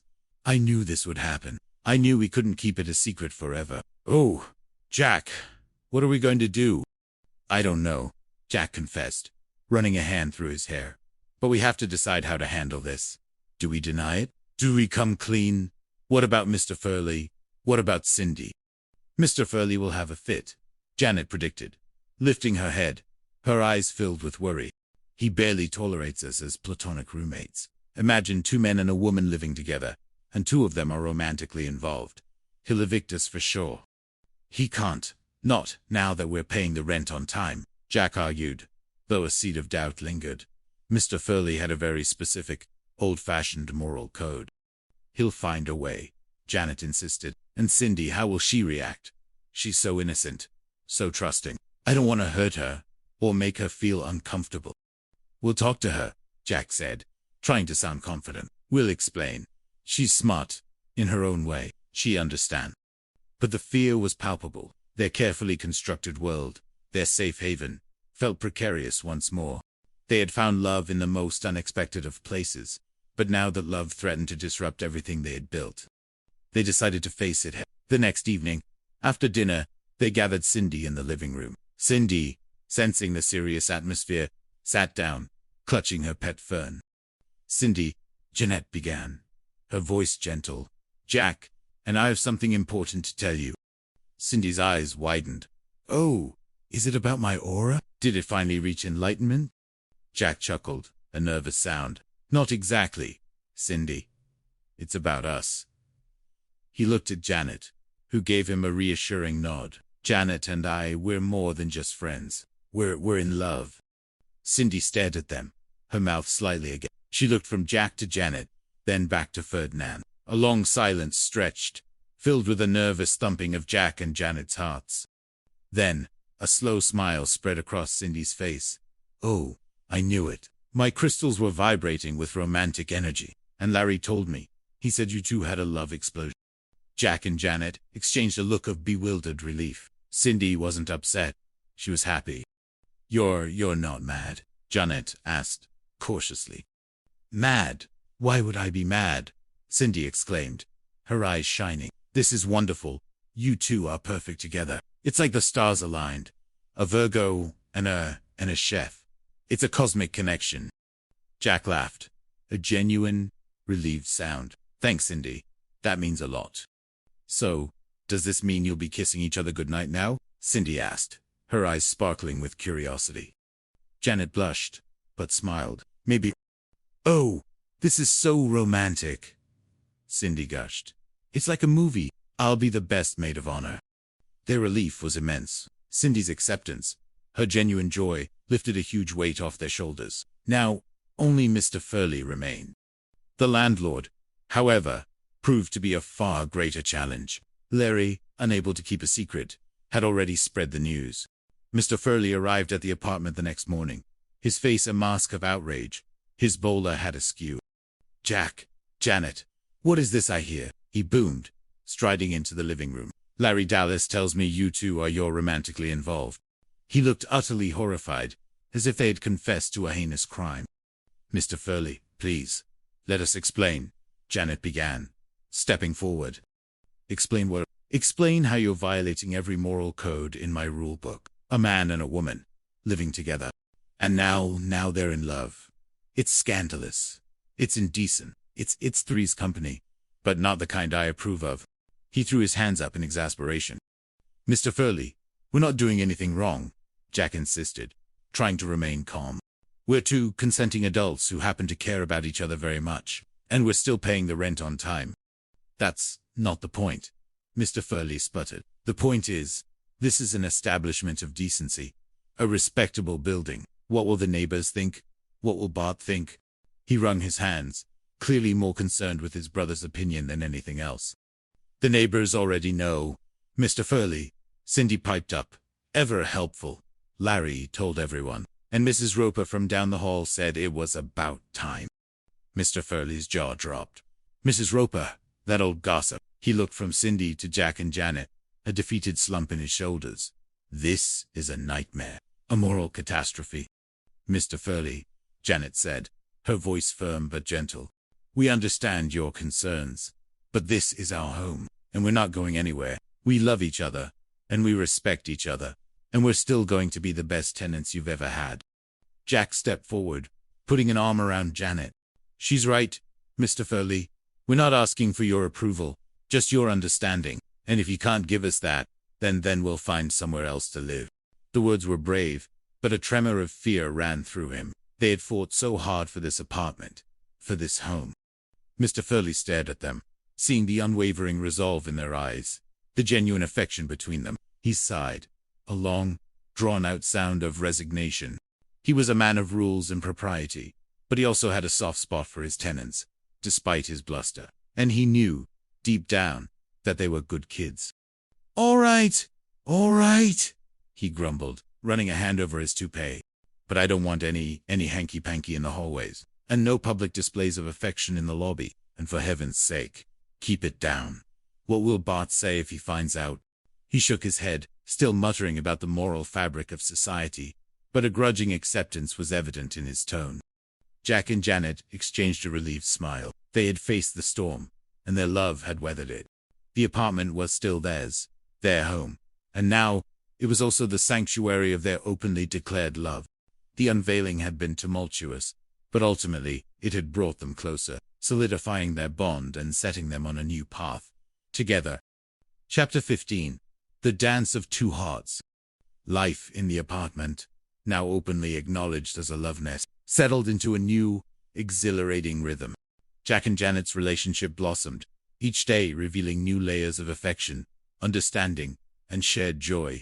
Cindy, with her innocent enthusiasm, became their biggest cheerleader, often offering astrological insights into their compatibility or suggesting romantic activities like crystalline-infused bubble baths. Their dates were no longer clandestine affairs. They explored the vibrant streets of Santa Monica, hand in hand, discovering hidden cafes, browsing quirky art galleries, and spending long afternoons on the beach, building sandcastles and sharing dreams. Jack Ever, the chef, cooked romantic dinners, turning their small kitchen into a culinary haven. Janet, with her artistic eye, transformed their shared space with thoughtful touches. New throw pillows, a vibrant painting, fresh flowers that always seemed to appear mysteriously on the table. But living together, especially with a third roommate, came with its own unique challenges. The transition from platonic friends to romantic partners in such close quarters required a delicate balance of intimacy and privacy. They learned to carve out moments for themselves, whether it was a quiet conversation on the balcony after Cindy had gone to bed, or a stolen kiss in the hallway when they thought no one was looking. One evening, Jack was helping Janet with a particularly complex design project, offering his perspective on color and balance. They were hunched over a large blueprint spread across the dining table, their heads close together. Jack's arm was casually draped around her shoulder, his fingers gently tracing patterns on her arm. No, I think this shade of blue would work better here, Janet mused, pointing to a section. It would create a sense of calm, a flow. I see what you mean, Jack replied, his gaze not entirely on the blueprint. But what if we introduced a subtle pop of red here, just a small detail, to add a bit of passion, a spark? He looked into her eyes, a playful glint in his own. Janet felt a blush creep up her neck. Passion. Absolutely, Jack whispered, leaning closer, his lips just brushing her ear. Every great design needs a little passion. Just as their lips were about to meet, Cindy burst into the room, holding a brightly colored scarf. Look, I found a new scarf for Ferdinand. I think it really brings out his earthy tones. She held the scarf up to the fern, completely oblivious to the intimate moment she had interrupted. Jack and Janet sprang apart, a little flustered, but a shared chuckle escaped them. Cindy's timing was, as always, impeccable. That's lovely, Cindy, Janet managed, trying to regain her composure. Yes, very earthy, Jack added, a wry smile on his face. Cindy's presence, while sometimes a comedic obstacle to their romance, also served as a reminder of the unique family they had built. She was their innocent, quirky, and utterly lovable third wheel, and they wouldn't have it any other way. Their friends, particularly Larry, took great delight in their newfound romance. Larry, now fully convinced of his own prophetic abilities, would often drop by, offering unsolicited relationship advice. So, Jackie, are you going to pop the question soon? Larry asked one afternoon, finding Jack alone in the kitchen. You two are practically old marrieds already. Might as well make it official. Think of the gifts. Jack rolled his eyes. Slow down, Larry. We're just enjoying where we are, one step at a time. One step at a time. Jackie, you've been living together for years. You've survived eviction. You've got a chef and a designer in the house. And a psychic fern whisperer for a roommate. What more do you need? Larry insisted, throwing his hands up. Jack just smiled, shaking his head. Larry didn't understand. It wasn't about rushing into the next step. It was about savoring every moment of this incredible journey. Janet, too, found herself navigating the complexities of their public romance. Her colleagues at Sterling and Albright, particularly Eleanor, were supportive and intrigued. Eleanor, with her sharp wit, often teased Janet about her charming chef roommate, but her underlying message was one of genuine happiness for her. One day, Janet received a call from Mark Harrison. He was calling to follow up on the dinner invitation. Janet, feeling a pang of guilt, politely declined, explaining that she was now in a relationship with Jack. Oh, Mark said, a note of surprise in his voice. Well, that's unexpected, but I wish you both the very best. Janet, he's a lucky man. Janet hung up the phone, a small, satisfied smile on her face. The brief flicker of jealousy that Mark's visit had ignited had ultimately served its purpose, pushing Jack to confess his feelings and solidifying their bond. As the weeks turned into months, Jack and Janet's love deepened, becoming the quiet, unwavering anchor of their lives. They celebrated small victories: a successful design pitch for Janet, a rave review for Jack's catering, Cindy's fern finally sprouting a new leaf. They supported each other through professional challenges, comforted each other through moments of doubt, and shared countless laughs, their apartment echoing with the joy of their shared life. The dance of their two hearts, once hesitant and uncertain, was now a beautiful, harmonious waltz. They had found love in the most chaotic of circumstances, in the most unlikely of places, proving that sometimes the greatest treasures are hidden right under your nose, waiting to be discovered. And in their little apartment, with the sun streaming through the window, the aroma of Jack's cooking filling the air, and Cindy's cheerful humming in the background, they knew, with absolute certainty, that they had truly found their charm. Chapter 16. A Proposal and a Plan. The apartment had become a canvas of their shared life. Janet's design sketches mingled with Jack's culinary notes. Cindy's crystals sparkled on every available surface, and the air hummed with a comfortable, loving energy. Jack and Janet's relationship had deepened into a profound connection, a quiet certainty that they were meant to be. The bickering had softened into playful teasing. The glances had turned into lingering gazes, and the unspoken feelings had blossomed into a love that permeated every corner of their home. One crisp autumn evening, Jack had planned a special dinner. He had cooked Janet's favorite dishes, set the table with their best china, and even managed to find a single rose for a centerpiece. Cindy, sensing the romantic atmosphere, had thoughtfully lit several scented candles, claiming they enhanced love vibrations. Janet arrived home from work, tired but happy, to find the apartment transformed. "Wow, Jack," she breathed, her eyes widening. "What's the occasion?" Jack, dressed in a crisp shirt, a nervous smile on his face, walked over to her. No special occasion, he took her hand, his thumb stroking her palm. Actually, there is an occasion, a very special one. He led her to the table, pulled out her chair, and poured them both a glass of wine. Throughout dinner, their conversation flowed easily, filled with laughter and shared memories. But Janet noticed a nervous energy in Jack, a certain tension in his shoulders that wasn't usually there. As they finished dessert, Jack cleared his throat. He reached into his pocket, his hand trembling slightly, and pulled out a small, velvet box. Janet's breath hitched, her heart began to pound, a frantic drum against her ribs. She knew, in that instant, what was happening. Jack got down on one knee, his eyes, usually full of playful mischief, now serious and full of love. "Janet Wood," he began, his voice a little shaky. "From the moment I met you, my life changed. You challenge me. You inspire me. You make me a better man. You are my best friend, my partner in crime, and the love of my life. I can't imagine a future without you by my side, through all the chaos, all the laughter, and all the unexpected adventures." He opened the box, revealing a beautiful, simple silver ring with a small, elegant sapphire. "Janet, will you marry me?" Tears welled up in Janet's eyes, blurring his earnest face. This was it, the moment she had, perhaps unconsciously, dreamed of. All the doubts, all the fears, all the what-ifs faded away, replaced by an overwhelming sense of joy and certainty. "Yes, Jack," she cried, her voice thick with emotion. 1,000 times yes. Jack's face broke into a wide, triumphant grin. He slid the ring onto her finger, then stood up and pulled her into a passionate, breathless kiss. The apartment, filled with the soft glow of candlelight and Cindy's mysteriously vibrating crystals, seemed to hum with their joy. Cindy, who had been quietly observing from her room, burst into the living room, clapping her hands. "I knew it. My aura readings were off the charts. Congratulations.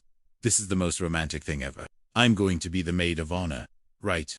Jack and Janet, still a little breathless, laughed. "Of course," Cindy Janete said, pulling her into a hug. "You're the best maid of honor a couple could ask for." The news spread quickly. Larry, of course, claimed he had predicted it all along, boasting about his psychic abilities. Eleanor Albright sent a congratulatory bouquet of flowers and offered to help Janet with any wedding planning. Even Mr. F, after an initial outburst about scandalous cohabitation leading to even more scandalous matrimony, offered his grudging congratulations, though he still muttered about Bart's reaction. The apartment became a hub of wedding planning. Janet, with a designer's eye, envisioned a simple, elegant ceremony, perhaps on the beach. Jack, ever the chef, was already planning the menu, a fusion of their favorite dishes. Cindy, meanwhile, was meticulously planning the energetic flow of the wedding, convinced that strategically placed crystals in a good astrological chart were key to a successful marriage. But amidst the excitement, a new question arose. Their living situation. With Jack and Janet planning to marry, the three's company dynamic would inevitably change. They couldn't stay in the apartment forever, especially if they wanted to start a family. And what about Cindy? One evening, as they sat on the balcony, planning their future, Janet broached the subject.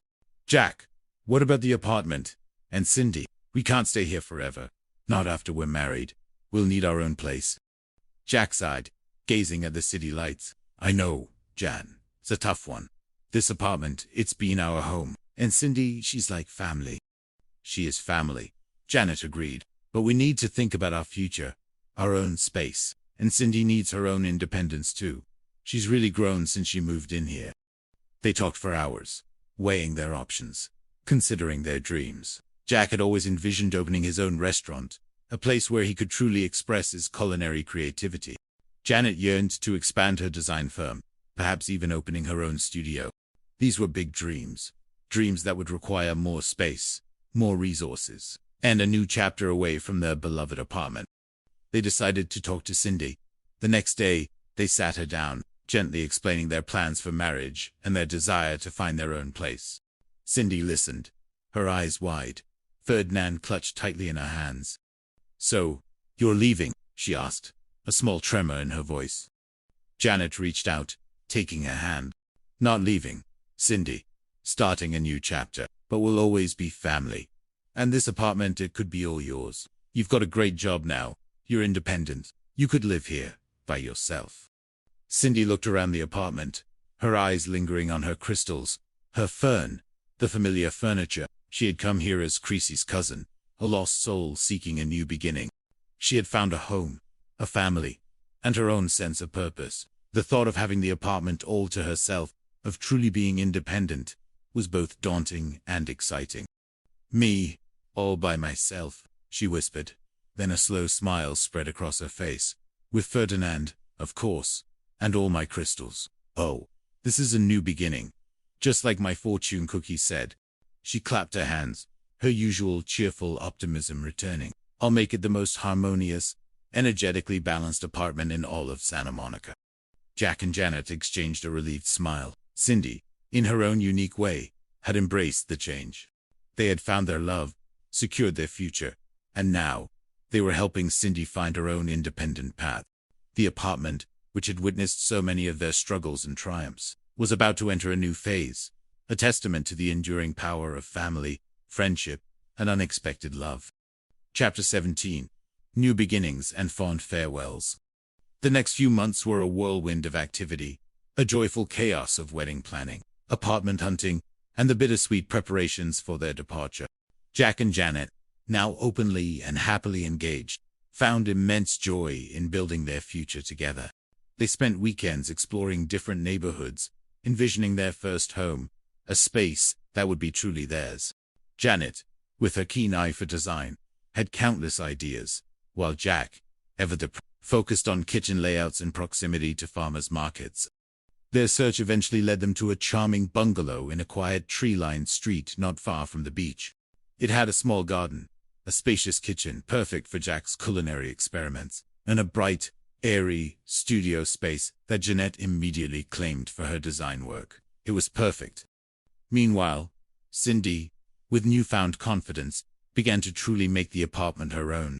She repainted Creasy's old room in vibrant, earthy tones, rearranged the furniture to optimize energy flow, and even started a small herb garden on the balcony. She was thriving in her independence, balancing her job with her growing interest in holistic living and local community projects. She often invited Larry over for aura readings and crystal consultations, much to his bewildered amusement. The wedding day arrived, a beautiful, sun-drenched afternoon on the Santa Monica beach. Janet, radiant in a simple, elegant gown of her own design, walked down an aisle adorned with wildflowers, her heart soaring. Jack, handsome and beaming in a light linen suit, waited for her at the altar, his eyes filled with love and a hint of joyful disbelief. Cindy, resplendent in a flowing, brightly colored dress, stood by Janet's side as her maid of honor, a bouquet of wildflowers and carefully chosen crystals clutched in her hands. Larry, surprisingly dapper, served as Jack's best man, occasionally winking at Jennifer, who looked stunning in a flowing blue dress.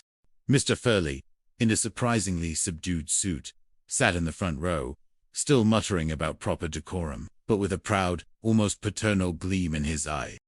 The ceremony was heartfelt and personal, filled with laughter and tears. Jack and Janet exchanged vows they had written themselves, promises of love, laughter, and unwavering support through all of life's unpredictable adventures. When Jack kissed his bride, the cheers from their small circle of friends and family echoed across the beach, a joyous celebration of a love that had defied expectations. The reception, held at a charming beachside restaurant, was a culinary delight, personally overseen by Jack. The food was exquisite, the wine flowed freely, and the atmosphere was one of pure, unadulterated happiness. Janet, dancing with Jack, felt an overwhelming sense of gratitude. She had found her soulmate in the most unexpected of places, right under her nose, in the midst of shared bills and chaotic roommates. As the evening drew to a close, Jack and Janet gathered their loved ones for a final toast. To family, Jack raised his glass, his voice thick with emotion. The family we're born into, and the family we choose. To Janet, my beautiful wife, and to our new beginning. And to our amazing friends, Janet added, her eyes shining. To Cindy, our wonderful maid of honor, who taught us so much about positive energy and the power of dandelions. And to Larry, who, despite his meddling, somehow always managed to point us in the right direction.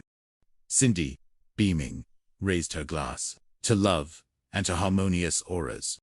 The next morning, Jack and Janet packed their final boxes, preparing to move into their new bungalow. The apartment, now sparsely furnished, felt strangely quiet, yet filled with the echoes of their past. They took one last look around, remembering the countless moments that had unfolded within these walls, the frantic search for rent money, the chaotic arrival of Maxine and Bill, Cindy's endearing quirks, Larry's unsolicited advice, Mr. Furley's theatrical outbursts, and the slow, undeniable blossoming of their love. "It's strange, isn't it?" Janet whispered, leaning her head on Jack's shoulder. "This place, it holds so many memories." "It does," Jack agreed, his arm tightening around her. "But our new place will hold even more. Our memories, our future, our family." Cindy, who had been helping them pack, walked in, holding Ferdinand. "Don't worry, you too. I'll take good care of the apartment, and I'll send you updates on Ferdinand's meditation progress." Jack and Janet hugged her tightly, a wave of bittersweet emotion washing over them. "We'll miss you, Cindy," Janet said, her voice a little choked up. "We'll come visit all the time," Jack promised. "And you have to come to our new place. We'll have a housewarming party, and I'll cook you anything you want." As they closed the door to the apartment for the final time, a new chapter began. They had come to Santa Monica as individuals, seeking their paths, and had found each other amidst the beautiful chaos of shared living. Their journey had been a testament to the power of resilience, friendship, and the surprising ways in which love can bloom in the most unexpected of places. Their new bungalow, with its sun-drenched rooms and burgeoning garden, quickly became a haven of their own. Jack opened a small, successful bistro, a dream realized. Janet's design firm flourished, her unique vision making her a sought-after talent. And their love, nurtured by years of shared experience and abiding respect, continued to grow, a testament to the fact that sometimes three's company, but two's a perfect match. Chapter 18. The Bistro and the Studio. Life in their new bungalow quickly settled into a comfortable rhythm, a harmonious blend of domestic bliss and burgeoning professional success. Jack, with Janet's unwavering support and a small business loan, finally realized his dream of opening his own restaurant. He named it The Gilded Spoon, a nod to both his culinary aspirations and the golden California sunshine that often graced their new home. The Gilded Spoon, located in a charming corner of Santa Monica, quickly became a local favorite. Jack poured his heart and soul into every dish, crafting a menu that was both innovative and comforting, a fusion of his French culinary training and the fresh, vibrant flavors of the Pacific Coast. His passion was palpable in every bite, and word spread quickly. The restaurant, with its warm ambience and exquisite food, was often fully booked, a testament to Jack's talent and tireless dedication. Janet, meanwhile, found immense satisfaction in her own career. Her role at Sterling and Albright Design expanded, and she soon found herself leading major projects, transforming spaces with a keen eye for detail and her unique blend of modern elegance and warmth. The studio in their bungalow became a sanctuary, a creative hub where she could bring her visions to life. She loved coming home to the scent of Jack's latest culinary experiment, a comforting aroma that always reminded her of their shared journey.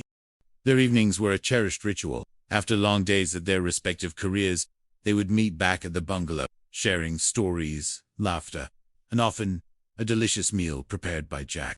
They talked about their triumphs and challenges, offering each other advice, encouragement, and the unwavering support that had become the bedrock of their marriage. One evening, as Jack was preparing a new dish for the Gilded Spoon, Janet walked into the kitchen, a thoughtful expression on her face. "Jack, I've been thinking," she began, leaning against the counter. "My firm is expanding, and there's an opportunity to open a satellite office in downtown LA. It would be a big step, a lot more responsibility, but also a chance to really make my mark." Jack paused, turning from the stove. "That's incredible. Jack, a satellite office. That's huge." "It is," she agreed, "but it would mean longer hours and more time away from here." A hint of worry crept into her voice. Jack walked over to her, taking her hands in his. "Janet, you are an incredibly talented designer. This is your dream. You have to take this opportunity. We'll make it work. We always do, don't we? We'll find new ways to connect." to make time for each other. I'll bring you dinner at the office. You can come watch me cook in the evenings. We're a team, remember? His unwavering support, his immediate belief in her, filled her with a profound sense of gratitude and love. This was what she cherished most about Jack, his ability to always put her dreams first, to encourage her to soar, even if it meant a temporary adjustment to their routines.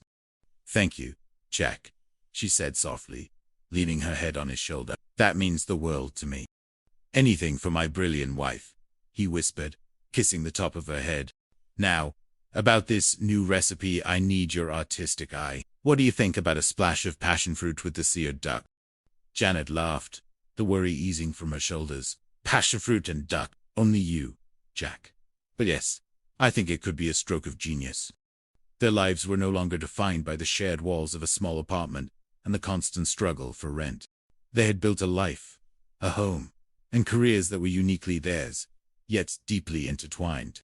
The bungalow, with its sun-drenched rooms and blooming garden, was a testament to their love, a place where their individual dreams flourished, hand in hand. Cindy, true to her word, often visited, bringing updates on Ferdinand's progress and the latest astrological insights. She was thriving in her independence, having transformed the old apartment into a vibrant, bohemian sanctuary.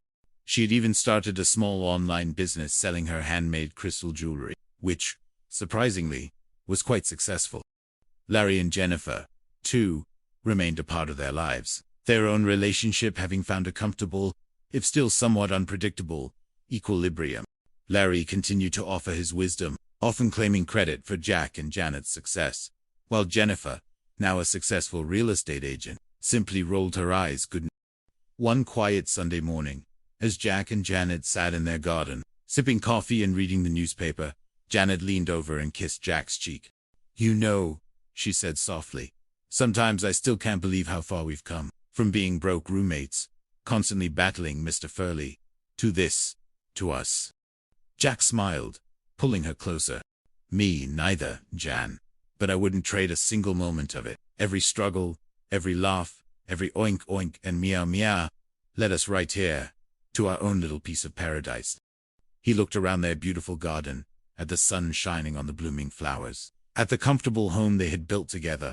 It was a testament to resilience, to unwavering belief, and to the extraordinary power of an ordinary love that had blossomed in the most unexpected of circumstances.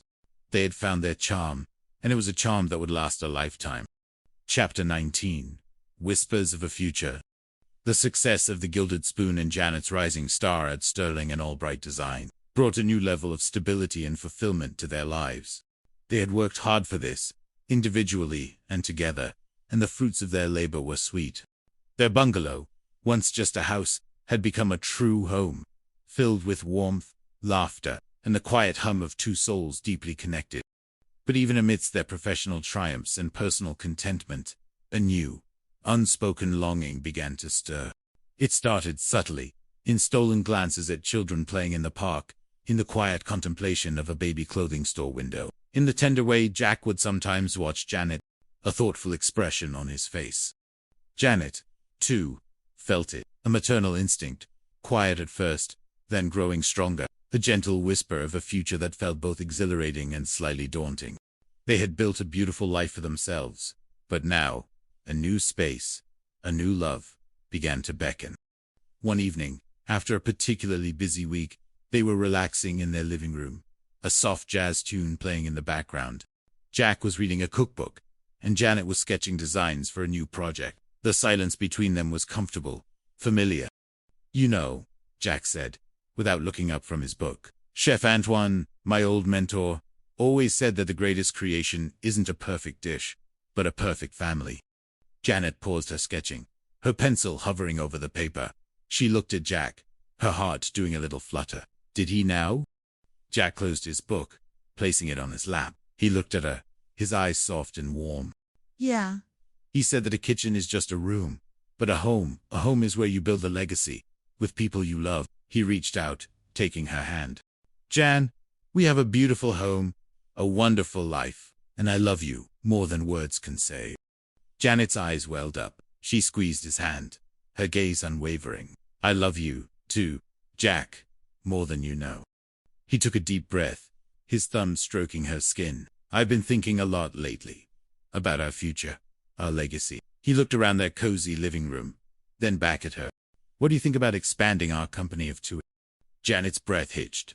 A tear escaped and traced a path down her cheek. This was it, the unspoken longing, now articulated. Are you talking about a baby, Jack? She whispered, her voice thick with emotion. He nodded, a hopeful, slightly nervous smile on his face. Yeah, Jan, I am. I think it's time.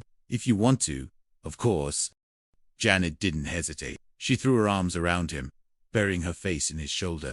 Oh, Jack, yes, more than anything. I've been dreaming about it, but I was afraid to say anything. Afraid to jinx it. Afraid you wouldn't want to. Jack held her close, a profound sense of happiness washing over him. Afraid. Jan, you're going to be an incredible mother, and I want to be a father. With you, we'll make the best little chef or designer this world has ever seen. They sat there for a long time, holding each other, dreaming of a future that now included a new, precious life. The bungalow, once perfect for two, now felt ready to embrace a new addition, a new chapter in their ever-unfolding story. The news was met with immense joy from their friends and family. Cindy, of course, was ecstatic. She immediately began researching prenatal crystal therapy and offered to design the baby's nursery based on its astrological chart. Larry, surprisingly, was genuinely touched, promising to be the coolest uncle ever. Even Mr. Furley, after a few gruff comments about the natural progression of scandalous relationships, sent a small, handmade baby blanket, a rare gesture of genuine warmth. The pregnancy was a journey of shared excitement and tender anticipation. Jack, ever the caregiver, doted on Janet, preparing nutritious meals and ensuring she was comfortable. Janet, embracing her changing body, found new inspiration in her design work, creating whimsical and practical pieces for nurseries and children's rooms. One evening, as they were painting the nursery a soft, calming shade of lavender, Janet paused, paintbrush in hand, and looked at Jack. You know, this is all so different from how we started. From that tiny apartment, struggling for rent, thinking we were just roommates. Jack smiled, wiping a smudge of paint from her cheek. Yeah. But every step of that journey, every challenge, every laugh, every moment of fear, and every moment of joy, it all led us here, Jan, to this, to our family. He looked around the nursery, at the tiny clothes hanging in the closet, the crib waiting to be filled, the soft glow of the nightlight. It was a room filled with hope, with dreams, with the promise of a future they had built together, brick by brick, moment by moment. Their lives had come full circle, from the chaotic Three's Company of their early days to the harmonious family they were now creating. The whispers of a future had become a joyful reality, a testament to a love that had blossomed from friendship, endured through adversity, and was now ready to embrace its most beautiful chapter yet.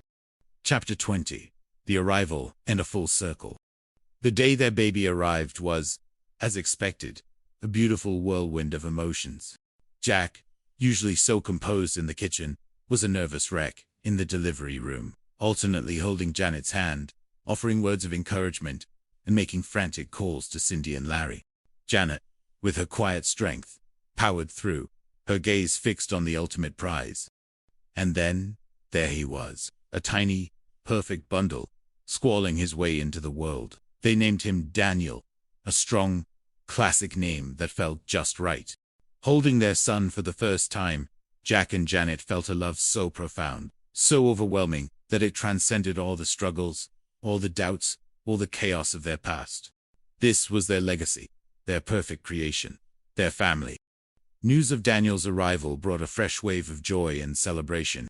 Cindy was the first to arrive at the hospital, bearing a tiny, hand-knitted cap, adorned with a small, sparkly crystal, claiming it would balance his newborn aura.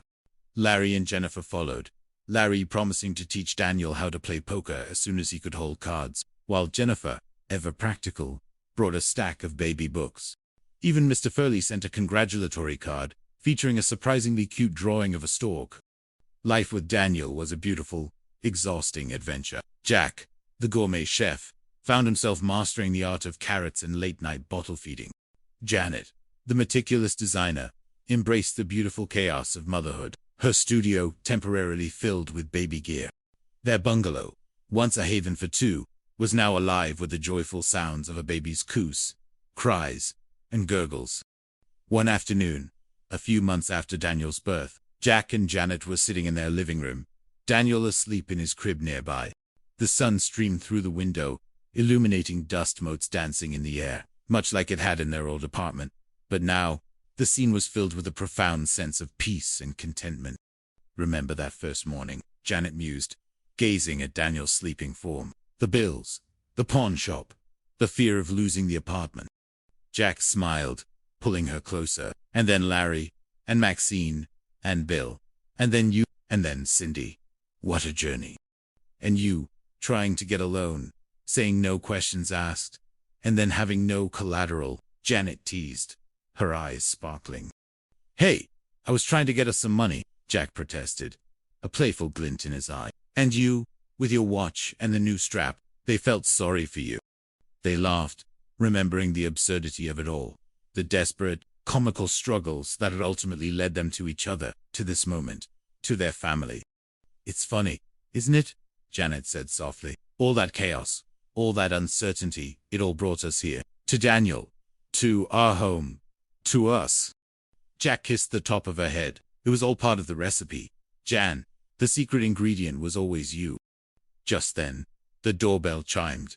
A familiar, cheerful sound. Cindy. She burst in, a wide smile on her face, carrying a freshly baked pie. "I'm here, and I brought pie. And Ferdinand says Daniel's aura is absolutely radiant today." Cindy walked over to the crib, gazing at Daniel with an almost reverent expression. "Oh, he's just beautiful. A true gift from the stars. I've calculated his birth chart, and he's going to be a very compassionate and creative little soul." Larry and Jennifer arrived shortly after, Larry with a small, slightly inappropriate t-shirt for Daniel, and Jennifer with a practical gift certificate for a baby store. Mr. Furley, making a rare visit, peered into the crib, a soft smile on his face. "Well, he certainly is a baby," he declared, a hint of genuine affection in his voice. "Reminds me of a young Bart, but with more hair." The bungalow was filled with laughter, with the easy camaraderie of friends who had become family, united by years of shared experiences, both chaotic and cherished. Daniel, stirring in his crib, opened his eyes, gazing at the faces surrounding him with wide-eyed curiosity. Jack looked around at his wife, his son, his friends, his chosen family. He thought of the journey that had brought them here, from a small, shared apartment to a bustling, loving home. It had been a winding path,